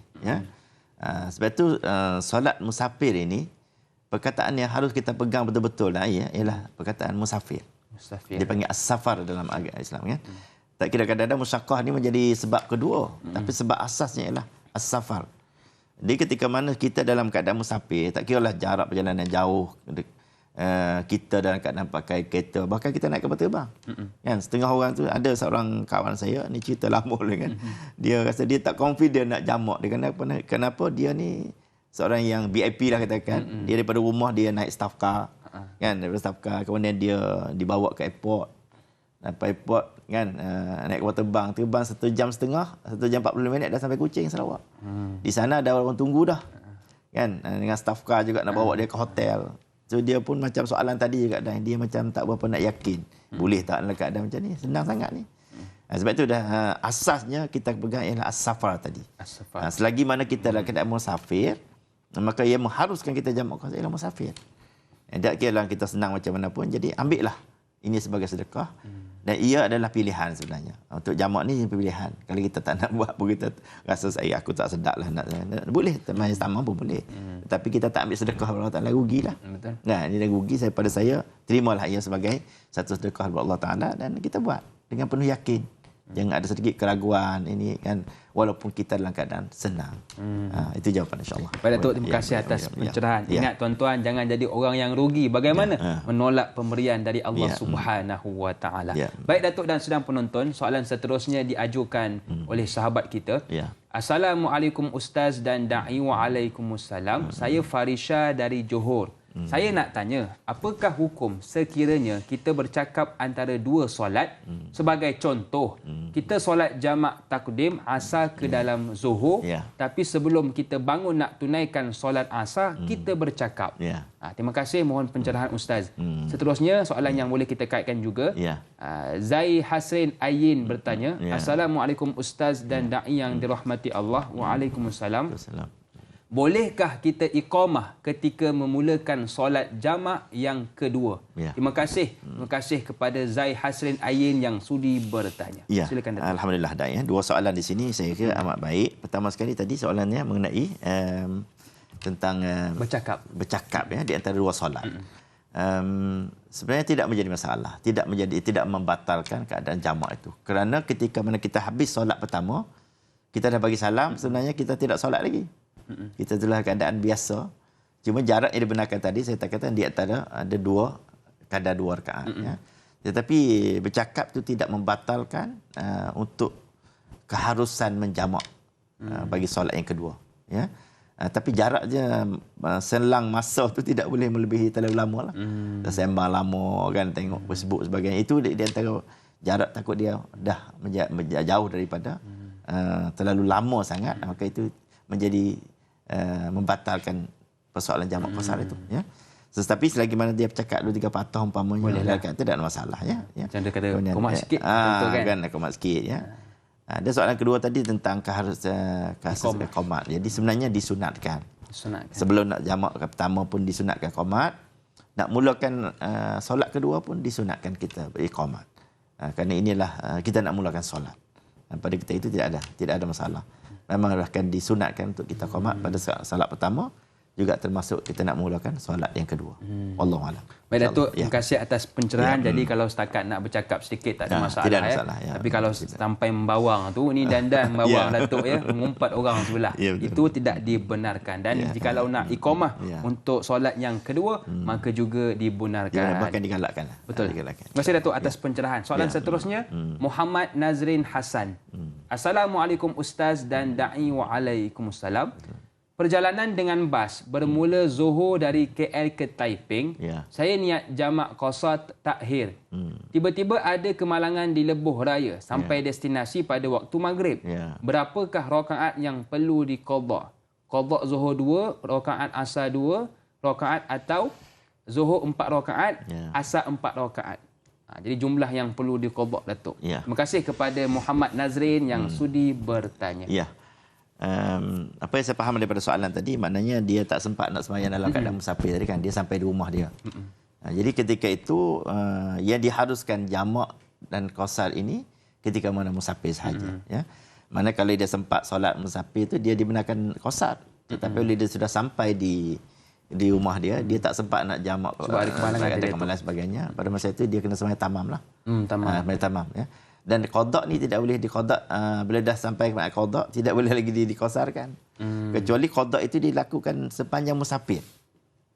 Bukan bersama musafir. Kita masih lagi dalam perjalanan. Boleh buat dua. Boleh buat dua. Tapi bila dah sampai destinasi, kita dah masuk dalam zon kita, maka nak qada tu mesti qada tamam lah. Tidak boleh qada qasar ya. Kerana kita sudah tidak lagi dalam keadaan musafir. Wallahualam. Baik Datuk, terima kasih atas pencerahan. Jadi kepada Tuan Nazrin yang bertanya tadi, jikalau sudah sampai ke destinasi, maka qada dengan tamam lah, 4 dan 4. Tapi jikalau masih dalam destinasi, maka qada dengan 2 dan 2. 2 rakaat situasi zuhur musafir lagi, insya-Allah. Terima kasih Datuk atas pencerahan. Ashraf Razali. Assalamualaikum Ustaz dan Da'i, waalaikumsalam. Saya bermusafir hari itu dan hampir sampai ke rumah tempat saya bermukim. Bolehkah saya berhenti solat di masjid dan buat jamak maghrib dan isyak walaupun waktu maghrib 20 minit lagi nak habis? Jarak masjid dengan rumah saya dalam 5 hingga 7 kilometer. Terima kasih kepada Ashraf yang sudi bertanya. Dalam keadaan situasi macam ni, dia masih dalam keadaan musafir pada saya. Tidak ada masalah. Dia berhenti masjid, tapi dengan syarat masjid itu belum lagi masuk masjid dalam kampung dia. Jadi kalau dia sudah masuk masjid dalam kampung dia sudah dikira sampai ke destinasi, maka pada ketika itu tidak lagi diharuskan jamak qasar. Mesti selesai jamak qasar dalam musafir. Kan? Masjid itu kena tengok masjid di mana kan. Kalau umpamanya kalau seorang itu duduk di satu tempat masjid qaryah yang selalu dia sembahyang Jumaat di mana, kan? Maka itu panggil masjid qaryah dia. Dia adalah berhenti masjid yang tidak dalam qaryah dia. Maka pada itu harus dia masih lagi boleh menjamakkan qasar, tidak ada masalah, kerana dia belum lagi sampai kepada kawasan di mana dia bermukim atau bermustautin. Diharuskan, tidak ada masalah. Wallahualam. Baik, terima kasih Datuk atas pencerahan. Bagaimana pula Datuk dengan orang yang dia ni nak jamak, dia tak nak qasar. Dia jamak lah. Tiba-tiba tengah jamak tu, alamak sakit lutut lah pula, rasa macam nak qasar lah pula. Jadi adakah boleh niat qasar di tengah-tengah solat tersebut? Tidak boleh jawab dah. Tak boleh. Tidak boleh. Niat qasar ni mesti daripada awal. Mesti masuk dalam takbiratul ihram. Saja kesemuanya pada zuhur 2 rakaat. Qasar itu perlu disebut dalam takbiratul ihram. Di tengah-tengah tak boleh. Ini panggil dah berubah niat. Benda tidak diharuskan. Wallahualam. Baik, mana kalau orang yang tiba-tiba nak qasar maka tak dibenarkan Datuk ya. Kena teruskan jamak seperti biasa. Baiklah Datuk dan sidang penonton, banyak yang sudah kita rungkaikan tentang permasalahan solat musafir ini. Semoga dengan sedikit sebanyak itu memberikan kita orang yang tahu berbanding sebelum ini. Datuk, kepada sidang penonton, kita nak berhenti. Tanya Ustaz di TV3 akan berakhir di sini. Tetapi teruskan bersama dengan kami di TV9. Tanyalah Ustaz, biar tahu, jangan keliru.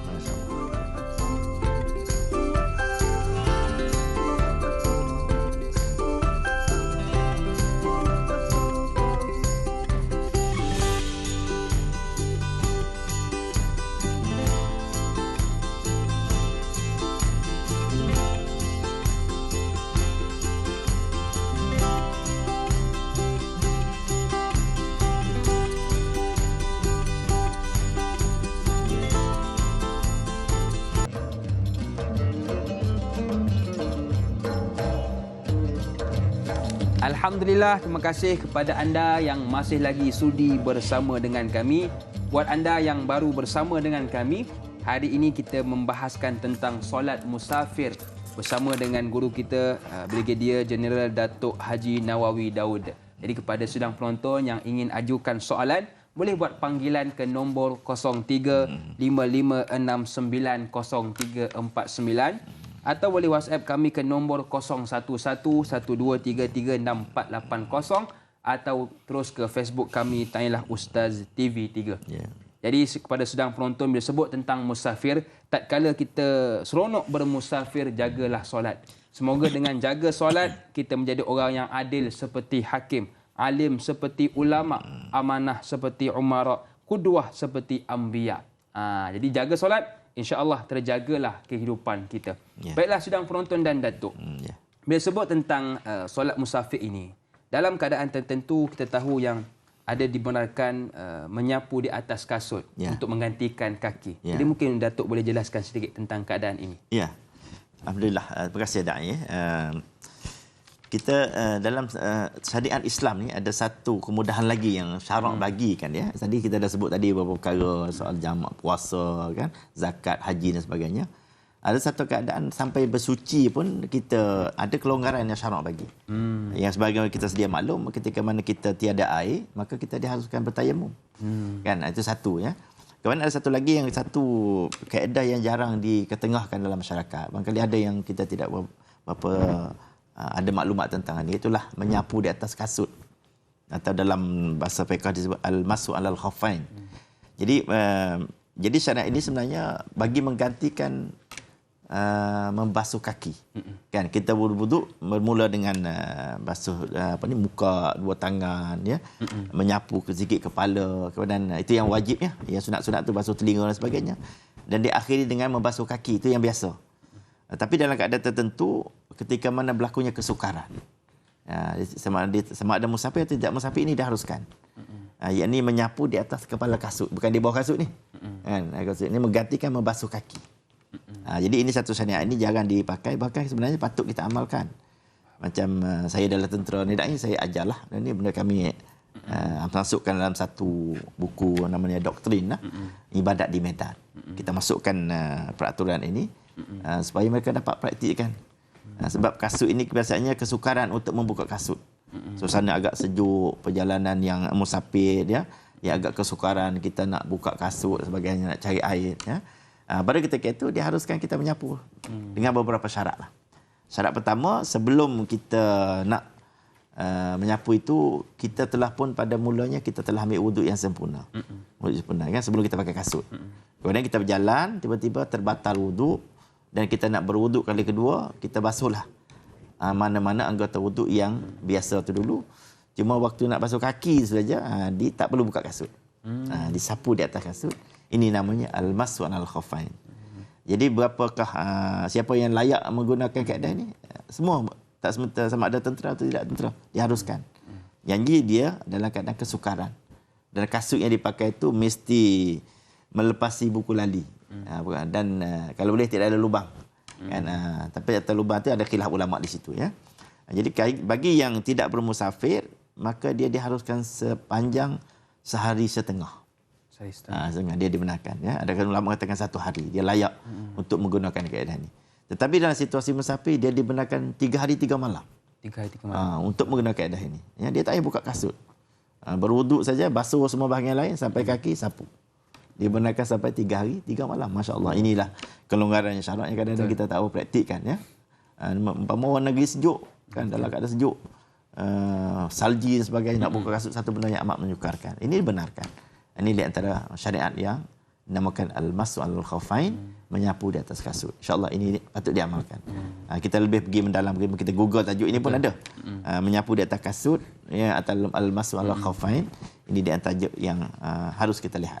Ya, sebagai salah satu daripada kelonggaran syarak. Ya, wallahu a'lam. Datuk, terima kasih atas pencerahan. Yalah, kadang-kadang kita tak buat bukan sebab apa, tak tahu Datuk Ya, betul. Jadi hari ini kita dah maklum, kita dah tahu, boleh buat selepas ini insya-Allah. Baik Datuk dan sedang penonton, kita nak ajukan soalan seterusnya di WhatsApp. Assalamualaikum, saya ingin bertanya. Waalaikumsalam. Jika saya bermusafir ke luar negara untuk 10 hari tetapi tidak tinggal tetap di satu tempat, selepas 2-3 hari saya akan bergerak ke daerah lain yang melebihi 2 marhalah. Bolehkah saya solat jamak dan qasar sepanjang berada di sana? Terima kasih Syariza, terima kasih kepada Syariza yang sudi bertanya. Silakan Datuk. Terima kasih kepada yang bertanya. Tadi kita telah sentuh soal jarak yang dibenarkan itu melebihi 2 marhalah dan dia dibenarkan sampai 18 hari. Tetapi dalam keadaan ini mamanya dia tidak dia statik pada tempat yang sama. Itu dia haruskan, tidak ada masalah. Dia pergi 3 hari, kemudian dia bergerak pula ke tempat yang lain, kemudian bergerak lagi, maka dia dibenarkan untuk jamak dan qasar selama 18, maksimumnya 18 hari. Dengan syarat dia tidak melebihi daripada pada asalnya dia sudah tahu dia tidak duduk melebihi daripada 3 hari. Cukup 3 hari dia tidak nak pergi bergerak ke lain, maka ini diharuskan, tidak ada masalah. Boleh Datuk. Boleh insya-Allah. Terima kasih Datuk di atas pencerahan. Hari ini bila kita tengok pakaian Datuk sedang penonton kita dah tahu dah yang Datuk ni seorang tentera. Jadi mungkin Datuk boleh jelaskan sedikit solat cara tentera di medan peperangan. Ialah sebab kadang-kadang kita orang awam, saya ni baju macam tentera tapi bukan tentera. Jadi tak tahulah cara solat di medan peperangan. Jadi mungkin boleh Datuk jelaskan sedikit. Terima kasih Dak. Tentera ni sebenarnya tidak ada beza sangat dengan awam. Cuma dalam tentera ni, kami dalam kod agama tentera kita mengeluarkan satu doktrin. Ni saya pun ada bawa doktrin yang ini, namanya doktrin ibadat di medan. Ibadat di medan ni kita keluarkan garis panduan. Umpama tentera kita dalam keadaan tertentu, dia tadilah kita dah sebut tadi tentang menyapu di atas kasut, jamak qasar, bahkan sembahyang dalam peperangan. Ada dikatakan solat khauf dan solat syiddatul khauf. Kan ini kita muatkan dalam doktrin kita menjadi panduan kepada anggota tentera kita. Solat ni sebenarnya solat biasa saja. Cuma di dalam situasi tertentu kita disuruh berjemaah. Kan nak menunjuk kepada apa solat jemaah ni dai dalam situasi peperangan pun Allah Nabi suruh kita buat lagi. Kan berjemaah ni sekumpulan berdiri, sekumpulan standby kemudian yang ni bagi salam, yang ni pula masuk. Jadi perinciannya boleh kita tengok dalam kitab-kitab, bahkan kalau kita Google pun solat dalam keadaan peperangan ada diperincikan. Tapi hal ini dia tidak lagi daripada solat asas kita, solat berjemaah, dan dalam keadaan tertentu kita dibenarkan jamak qasar kerana situasi itu situasi kesukaran yang mengharuskan kita jamak qasar, insya-Allah. Ini di antara panduan yang kami letakkan di sini, namanya panduan ibadat di medan. Ibadat masuk medan tu medan maknanya tentera kita biasa dia akan pergi beroperasi jauh sebagainya, kan. Dan di sini juga kita masukkan kaedah tayamum, bagaimana dia nak menggunakan air yang sedikit, dipanggil wuduk secara taktikal. Kan, secara taktikal kita selalu buat air banyak sebagainya, kan, tapi waktu tentu air tak ada. Betul. Kan, mereka cuma ada air yang bawa ni. Satu water botol tu, botol kecil tu boleh berwuduk sampai 2 kali wuduk, 3 kali wuduk boleh. Kan ini kaedah-kaedah yang kita gunakan, kan, untuk memberikan kesenangan, membantu anggota kita yang dalam situasi di medan. Kan, kalau di laut tak ada masalah, tentera laut dia mau di laut, air banyak, kan. Tapi yang dalam keadaan orang di darat ni kadang-kadang situasi yang jauh daripada air. Kemudian untuk bawa air secara banyak keadaan tidak mengizinkan. Hal ini kita memberikan panduan untuk mereka beribadat dengan cara mudah, berlandaskan hukum syarak yang diharuskan. Wallahu a'lam. Baik Datuk, terima kasih atas pencerahan. Kita nak raikan seorang pemanggil di talian. Assalamualaikum. Siapa di sana? Waalaikumsalam. Abdullah Osman daripada Seremban. Ya, saya. Ini soalannya Datuk. Kalau kita musafir, kita niat, ada waktunya kita niat jamak takdim, ada kalanya kita niat jamak takhir. Jadi macam mana tu? Dan lagi satu tentang ni, saya selalu keliru sikit tentang jarak untuk jamak. Ada yang kata 98 kilometer, ada yang kata bila saya buat 70 kilometer je, dia kata boleh jamak. Jadi yang mana satu yang betul tu? Minta penerangan Datuk. Terima kasih. Baik, terima kasih kepada Tuan Abdullah dari Seremban yang sudi bertanya tentang niat Datuk, jamak. Mungkin Datuk boleh jelaskan sikit bacaan niat untuk takdim, takhir, dan yang kedua, ramai orang keliru. Jarak tadilah. Ada 80-90. Mulakan. Di awal perbincangan kita telah sebut, dan saya ulangi sekali lagi bahawa niat jamak itu dia ada 2 keadaan. Kalau kita jamak takdim, maknanya kita dalam keadaan musafir, kita berhenti untuk solat zuhur dan dibawanya asar ke dalam zuhur. Kita jamak takdim lah. Jadi cara niatnya saya jaga sembahyang fardu zuhur 2 rakaat qasar, jamak asar ke dalamnya kerana Allah Taala. Okey. Kemudian bangun sembahyang 2 rakaat untuk asar. Tapi qasar kena sebut. Qasar kena sebut. Saja ke sembahyang fardu asar 2 rakaat qasar. Kena sebut kerana Allah Taala. Jamak tak perlu sebut dah. Jamak selesai dalam solat pertama dah cukup. Okey. Kan? Begitu juga kita bawa pada maghrib dan isyak sama juga. Ya, waktu maghrib kita solat maghrib, saja ke sembahyang fardu maghrib, tapi maghrib tak boleh qasar. Kan? Saja ke sembahyang fardu maghrib 3 rakaat, jamak isyak ke dalamnya kerana Allah Taala. Kan? Kemudian kita bangun solat isyak, boleh qasar isyak. Kan? Saja ke sembahyang fardu isyak 2 rakaat, qasar kerana Allah Taala. Jadi selesai, ya. Ini jamak. Jadi jamak takdim dan takhir tidak ada masalah, sama je niatnya. Cuma waktu kita bermusafir, jamak takdim, jamak takhir ini ketika mana kita sedang bawa kereta umpamanya, ketika itu masuk waktu zuhur. Kita nak bawa zuhur ini ke dalam asar. Kita cuma niat dalam hati. Ya, dalam hati, terlintas dalam hati kita, aku nak solat zuhur di dalam waktu asar. Itu cukup. Itu dah niat iktidah itu, ya. Dan sampai di sana kita terus laksanakan solat. Biasanya dimulakan solat yang mempunyai waktu. Ataupun diharuskan juga kita ikut turutan, ya. Itu yang pertama. Soalan kedua tadi saya tentang jarak tadi tu. Jarak itu memang sebagaimana saya sebutkan khilaf ulama lah, ya. Tapi saya ambil jarak yang paling selamat saya sebut di awal tadi 91 km ke atas. Ya, tapi dalam keadaan tertentu ada ulama mengatakan 89 km itu diharuskan. Ya, tapi saya selalu ambil keadaan yang selamat. Lebih selamat. 90. Tenang ke atas hati. Tu rasa tenang siklah. Kita tak was-was lagi kan. Bawah pada tu ada keadaan-keadaan tertentu, kalau keadaan tu musyaqqah yang memerlukan kita tentu mana diharuskan, tak masalah. Ini perbicaraan di kalangan ulama ni ada khilafiyah lah. Ada ulama yang mengharuskan 78 pun ada, 70 km pun ada, ya. Tapi saya ambil pendapat yang paling muktabar yang dikatakan 2 marhalah itu ialah 90 km ke atas. Itu yang terselamat 1 km ke atas. Wallahu a'lam. Baik Datuk, terima kasih atas pencerahan. Jadi kepada anda yang ragu-ragu boleh ke tidak ni 85 km nak lebih selamat dan tenang, ambillah 90 km ke atas. Baiklah Datuk dan sedang penonton, tadi kita cakap tentang musafir dari rumah. Ini musafir dari pejabat Datuk. Soalan yang ditanyakan oleh sahabat kita di WhatsApp. Assalamualaikum Datuk, Da'i dan kru semua. Waalaikumsalam. Sekiranya perjalanan saya untuk outstation melebihi 2 marhalah, bolehkah saya solat zuhur dan asar jamak di pejabat sebelum memulakan perjalanan kerana khawatir tidak sempat menunaikan solat asar apabila memulakan perjalanan? Mohon pencerahan Datuk. Terima kasih kepada Faiz yang sudi bertanya. Silakan Datuk. Ini para penonton naklah kita jelaskan di sini, ya. Pejabat kita adalah tempat kita bekerja, kita sendiri dikira bermukim. Ya, bermukim sementara, ya. Kecuali kita pejabat kita jauh, umpamanya sudah melebihi 2 marhalah pejabat kita, maka kita dikira keluar pada rumah, dikira musafir, ya. Tetapi tempat kita bekerja dikira kita bermukim. Maka untuk kita memulakan perjalanan daripada pejabat tu, macam kita nak mula pada rumah juga. Kena keluar. Keluarkan sikit daripada kawasan, barulah kita diharuskan jamak qasar. Ya. Dan kalau daripada pejabat kita nak pergi pada tempat yang dituju tu melebihi 2 marhalah, tidak ada masalah untuk dibenarkan untuk jamak qasar. Baik Datuk, terima kasih atas pencerahan. Kita nak raikan lagi seorang pemanggil di talian. Assalamualaikum. Siapa di sana? Waalaikumsalam warahmatullahi wabarakatuh. Saya Siti Rohani Mursi dari Banting. Silakan puan. Assalamualaikum. Waalaikumsalam warahmatullahi wabarakatuh. Assalamualaikum. Silakan teruskan soalan. Soalan saya begini.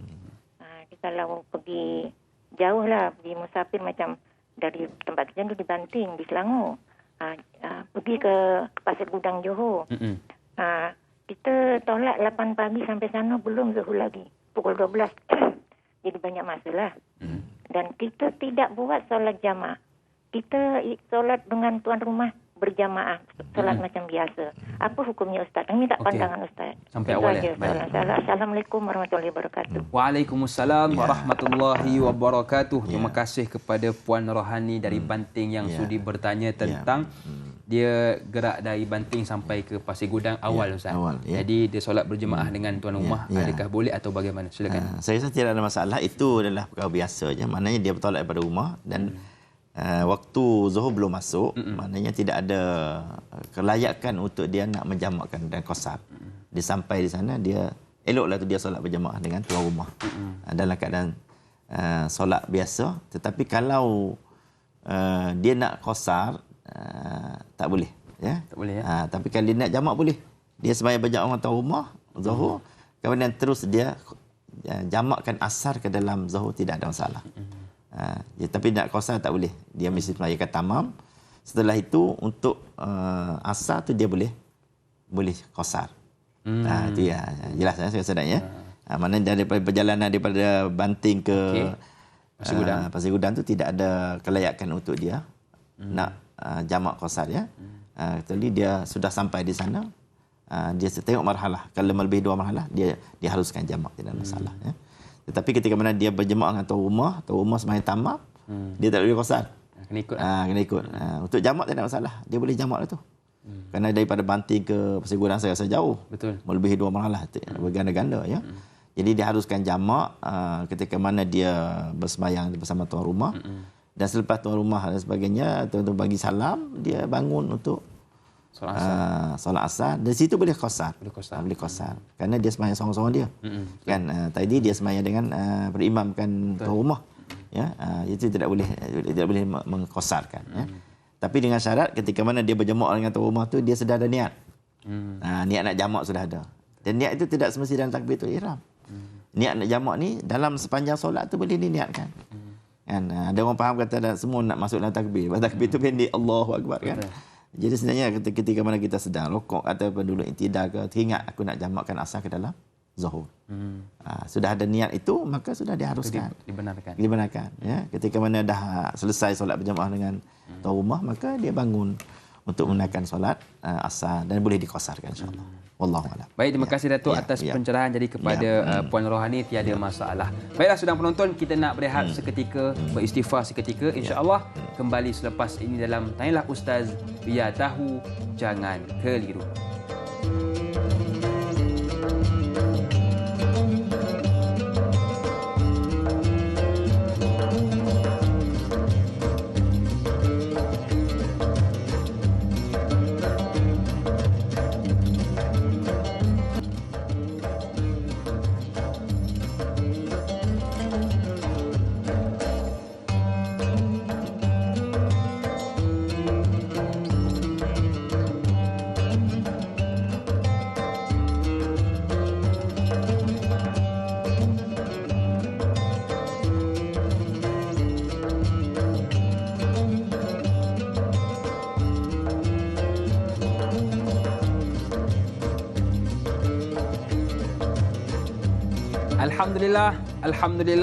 Alhamdulillah. Terima kasih kepada anda sedang penonton yang masih lagi sudi bersama dengan kami. Tengok-tengok sekejap saja kita sudah berada di penghujung rancangan Tanyalah Ustaz, biar tahu jangan keliru, ya. Betul Datuk, ya. Duduk dalam majlis ilmu rasa seronok, rasa sekejap sahaja. Jadi insya-Allah semoga dengan sedikit sebanyak ilmu yang diberikan oleh Datuk dapatlah kita amalkan dan kita sebarkan. Yang tengok melalui Facebook, nampak butang like dan share, tekan like dan kita share sebanyak mungkin. Yalah, kadang-kadang mungkin ada orang nak tengok Datuk, tapi tak kesempatan. Jadi semoga dengan kita share, dia dapatlah menengoknya, insya-Allah. Baiklah, sedang penontonan Datuk, kita nak raikan soalan seterusnya di WhatsApp. Assalam Ustaz, waalaikumsalam. Betulkah saya dengar ketika baru nak bermusafir, kita disunatkan berniat solat takhir secara amnya. Selepas itu apabila masuk waktu solat, kita boleh mengubah niat kita sama ada nak solat jamak takdim atau takhir. Terima kasih yang sudi bertanya. Ya, terima kasih pada yang bertanya, ya.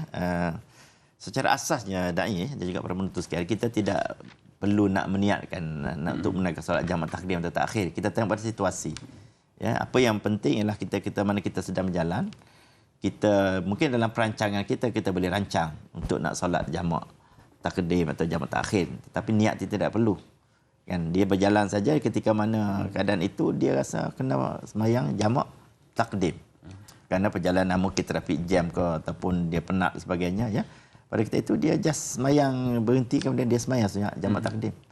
Dan dia tidak boleh mengubah niat, tidak ada masalah.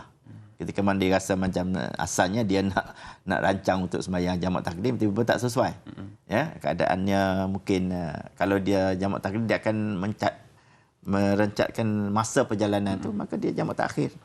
Maka kadang-kadang dia boleh mengubah niat, tidak ada masalah. Selagi mana dia dalam keadaan situasi musafir. Yang pentingnya dia dalam situasi musafir, itu yang penting. Wallahualam.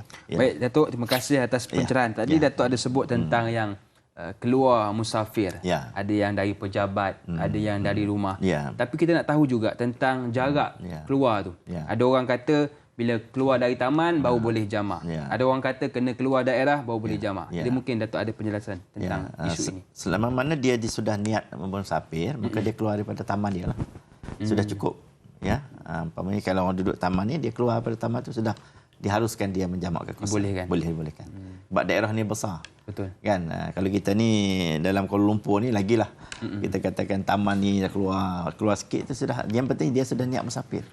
Kan? Kalau dia tidak niat musafir, tidak diharuskan walaupun sudah pergi jauh sikit, dia keluar daerah sebagainya. Musafir itu adalah salah satu syarat utama untuk kita mengharuskan jamak dan qasar. Wallahu a'lam. Baik Datuk, terima kasih atas pencerahan. Maknanya kalau dah keluar taman tu dibenarkanlah, dibolehkan untuk kita jamak dan qasar. Terima kasih Datuk atas pencerahan. Kita nak raikan lagi seorang pemanggil di talian. Assalamualaikum. Siapa di sana? Hello, Waalaikumsalam Ustaz dan Dai. Saya Rozi dari Kota Kinabalu, Sabah. Rozi jauh ni. Saya nak tanya, kiranya saya dari Kota Kinabalu, Sabah, saya nak ke kampung mak saya melebihi 91 km selama 3 hari. Lepas tu saya ke Sandakan selama 3 hari, saya teman mak saya dan saya kembali semula ke rumah mak saya selama 3 hari sebelum saya kembali semula ke Kota Kinabalu. Semuanya ada 9 hari lah, tak termasuk hari pergi dan pulang. Selama 9 hari itu, bolehkah saya solat jamak dan qasar? Baik, terima kasih kepada Rozi dari Kota Kinabalu. Jauh Datuk. Jauh tu. Penanya kita pada pagi ini. Silakan Datuk. Ada perkongsian ilmu sampai ke Sabah. Alhamdulillah. Jadi asasnya tadi, kalau kita sudah mengetahui daripada awal bahawa kita akan duduk di satu tempat melebihi 3 hari, maka kita tidak layak untuk jamak dan qasar di tempat di mana kita berada. Cuma layak dalam perjalanan sahaja. Tapi setelah dia berada 3 hari, kemudian dia bergerak kepada tempat lain, di mana jarak daripada rumah mak dia itu ke tempat yang baru itu melebihi 2 marhalah pula. Maka dia haruskan. Dan ketika dia balik ke rumah mak dia, ketika itu dia dikira satu musafir baru. Daripada tempat yang dia sampai, kemudian dia balik, maka dia haruskan 3 hari lagi. Tapi kalau jaraknya daripada rumah mak dia tu kepada tempat yang dia musafir yang seterusnya itu tidak melebihi 2 marhalah, maka tidak diharuskan. Dia dikira dalam lingkungan rumah mak dia. Maka ini termasuk dalam kategori di mana dia cuma dibenarkan 3 hari sahaja. Ya? Kalau dia sudah tahu awal-awal dia akan duduk 9 hari dalam kawasan yang sama, maka dia tidak diharuskan untuk jamak qasar kecuali dalam perjalanan sahaja. Perjalanan pergi dan perjalanan balik. Saya rasa jelas sebenarnya. Baik Datuk, terima kasih atas pencerahan. Jadi pastikan lebih 2 marhalah dan tahu berapa hari yang kita akan duduk di sana. Jika kalau lebih 3 hari, maka tidak dibenarkan. Baik Datuk, terima kasih atas pencerahan. Soalan seterusnya diajukan oleh seorang peminat bola. Itu dia. Syafiq Safwan. Assalamualaikum Ustaz dan Da'i serta semua kru Ta'ilah Ustaz. Waalaikumsalam. Soalan saya, ketika kita bermusafir untuk menonton perlawanan bola sepak, adakah boleh kita melakukan solat jamak kerana tujuan musafir kita hanya untuk menonton perlawanan bola sepak? Mohon pencerahan Ustaz. Terima kasih Ustaz dan Da'i. #biar tahu jangan keliru. Terima kasih kepada Syafiq yang sudi bertanya. Terima kasih ya. Ini kaum peminat ini peminat bola sepak. Betul. Jadi pada asasnya bola sepak dan juga sukan-sukan yang lain dalam kategori sukan. Jadi sukan ni sebenarnya tidak ada masalah. Selagi mana dia menjaga tata sila sebagai ahli sukan, kemudian dia mengetahui tentang hukum jamak qasar ni ada yang dia tahu akan pelaksanaannya, maka pada saya niat untuk menonton sepak itu bukanlah tujuan maksiat. Tidak ada kena tujuan maksiat. Bahkan dia tujuan yang diharuskan. Kerana dia menonton satu perlawanan bola sepak yang perlawanan bola itu masuk dalam kategori sukan lah. Jadi kepada kita itu jawapan saya ialah diharuskan. Diharuskan untuk dia menjamak qasar selama mana jarak perjalanan tadi melebihi 2 marhalah. Tidak ada masalah. Baik Datuk, terima kasih atas pencerahan. Dia sebut juga tentang soalan solat musafir ni. Ada orang tanya, kalau solat jamak takdim tak ada masalah, zuhur dulu baru asar. Tapi ada orang tanya kalau jamak takhir Datuk, mana yang afdal? Nak buat zuhur dulu atau asar dulu? Di sini dia ada 2 pilihan sebenarnya. Sama ada dia nak buat zuhur dulu kemudian asar pun boleh. Dua-dua boleh. Boleh, tak ada masalah. Ataupun nak mendahulukan dia yang punya waktu dahulu. Ini diharuskan dua-dua, ya. Jadi kebiasaan saya sendiri, kalau saya akan buat zuhur dulu. Kerana nak meraihkan waktu yang awal. Betul. Kemudian baru kita sembahyang asar tu kita masa dalam waktu. Itu tak ada masalah lah, ya? Tak ada masalah. Itu untuk jamak takhir, tak ada masalah. Baik Datuk, terima kasih atas pencerahan. Kita nak raikan lagi soalan di Facebook yang diajukan oleh Syahril Sahidan. Assalamualaikum Ustaz dan da'i waalaikumsalam. Soalan pertama, jika kita telah musafir balik ke kampung selama 3 hari dan kita akan balik pada hari keempat, boleh tidak kita teruskan solat jamak terus di rumah kampung itu atau perlu keluar dari situ dengan jarak tertentu baru dibolehkan? Soalan kedua, jika kita berniat untuk jamakkan solat di dalam kenderaan semasa dalam perjalanan, adakah boleh dikira atau wajib kita berniat semula sewaktu memulakan solat jamak di tempat singgahan sahaja? Terima kasih kepada Syahril Sahidan yang sudi bertanya. Silakan Datuk. Yang pertama tadi tentang musafir selama 3 hari kan di rumah, di kampungnya, ya. Tidak ada masalah, itu diharuskan kerana dia masih dalam lingkungan. Dia habis 3 hari, kemudian hari keempat tu dia hari perjalanan namanya. Maka dia boleh bersolat di rumah di mana tempat dia bermusafir itu. Diharuskan jamak dan qasar. Boleh, ya? Boleh. Ya. Maknanya hari ini kalau kita nak keluar tu, kalau orang yang di kampung bolehlah. Boleh. Tak perlu keluar daripada kampung lah. Tak perlu keluar kerana dia dalam situasi musafir, ya. Situasi musafir. Tapi orang penduduk di situ tidak boleh. Kerana dia orang kampung tu kan. Tapi orang datang daripada situ, dia duduk, dia singgah sekejap di situ 3 hari, kemudian hari keempat dia nak bergerak. Dia diharuskan boleh saja buat di situ. Buat di situ, tak perlu dia keluar daripada kampung itu untuk membolehkan dia jamak dan qasar. Datuk, terima kasih atas pencerahan. Dan soalan kedua Datuk tentang dalam kenderaan bagaimana pula? Soalan dalam kenderaan tadi maksudnya apa ni, dia dalam dia sama juga sama dalam kenderaan atau dalam kenderaan. Dia soal jamak qasar ni dia dikira pentingnya 2 marhalah, kemudian dia jamak, niat jamak itu di dalam solat. Niat jamak itu dalam solat. Dia tidak perlu nak niatkan awal. Niat awal ialah niat musafir saja. Niat musafir. Tapi untuk solat kira dalam kenderaan atau di luar kenderaan. Dia ketika mana dia nak mulakan takbiratul ihram, maka ketika itu dia niat. Bahkan untuk niat jamak tu tidak semestinya dalam takbiratul ihram. Bahkan di dalam sepanjang solat itu dia boleh. Sama dia dalam kenderaan atau tidak dalam kenderaan. Untuk dia meniatkan jamak dan qasar. Tidak ada masalah. Baik Datuk, terima kasih atas pencerahan. Dan juga hari Datuk, mungkin kesimpulanlah, kita pun sudah berada di penghujung rancangan. Mungkin Datuk boleh simpulkan apa yang kita dapat pada hari ini pada sidang penonton di luar sana. Silakan Datuk. Terima kasih Da'i dan juga para penonton sekalian. Syariat sebagaimana saya sebutkan di awal tadi, syariat ialah menjamak dan mengqasarkan solat. Ataupun kita rumuskan dia sebagai solat musafir, ini satu syariat yang Allah Ta'ala bagi pada kita secara sedekah.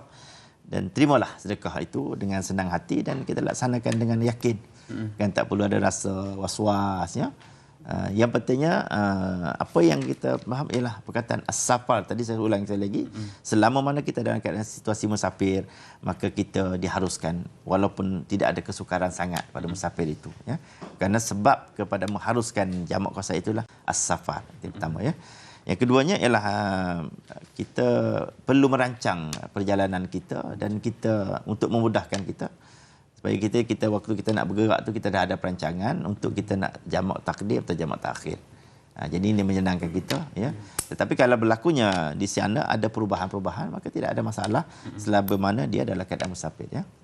Dan kita juga rumusannya saya boleh ambil para jemaah sekalian untuk perincian kepada tajuk-tajuk sebegini. Ini merupakan tajuk fiqh.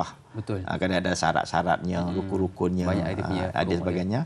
Mungkin dalam masa terbatas dalam ruangan ini tidak dapat kita perincikan. Sekarang ni zaman Google ni. Zaman Google sana kita type aja solat musafir, maka di sana kita dapat perincian. Ya, macam mana nak qasar, syarat-syaratnya apa, ya. Musafir tidak boleh Dia berniat maksiat umpamanya, dia tahu tujuan musafir dan dia mesti selesaikan dua-dua solat itu dalam tempoh musafir, ya. Dan ini beberapa syarat yang termaktub dalam kitab dan direngkaskan oleh para ulama kita, cendekiawan Islam kita. Dimasukkan dalam Google sebagainya. Dan itu pada saya soal ini dia muktabar. Betul. Kerana di dalamnya kadang diletakkan rujukan, hadis sekian-sekian, ayat sekian-sekian dan pendapat ulama pun dimasuk.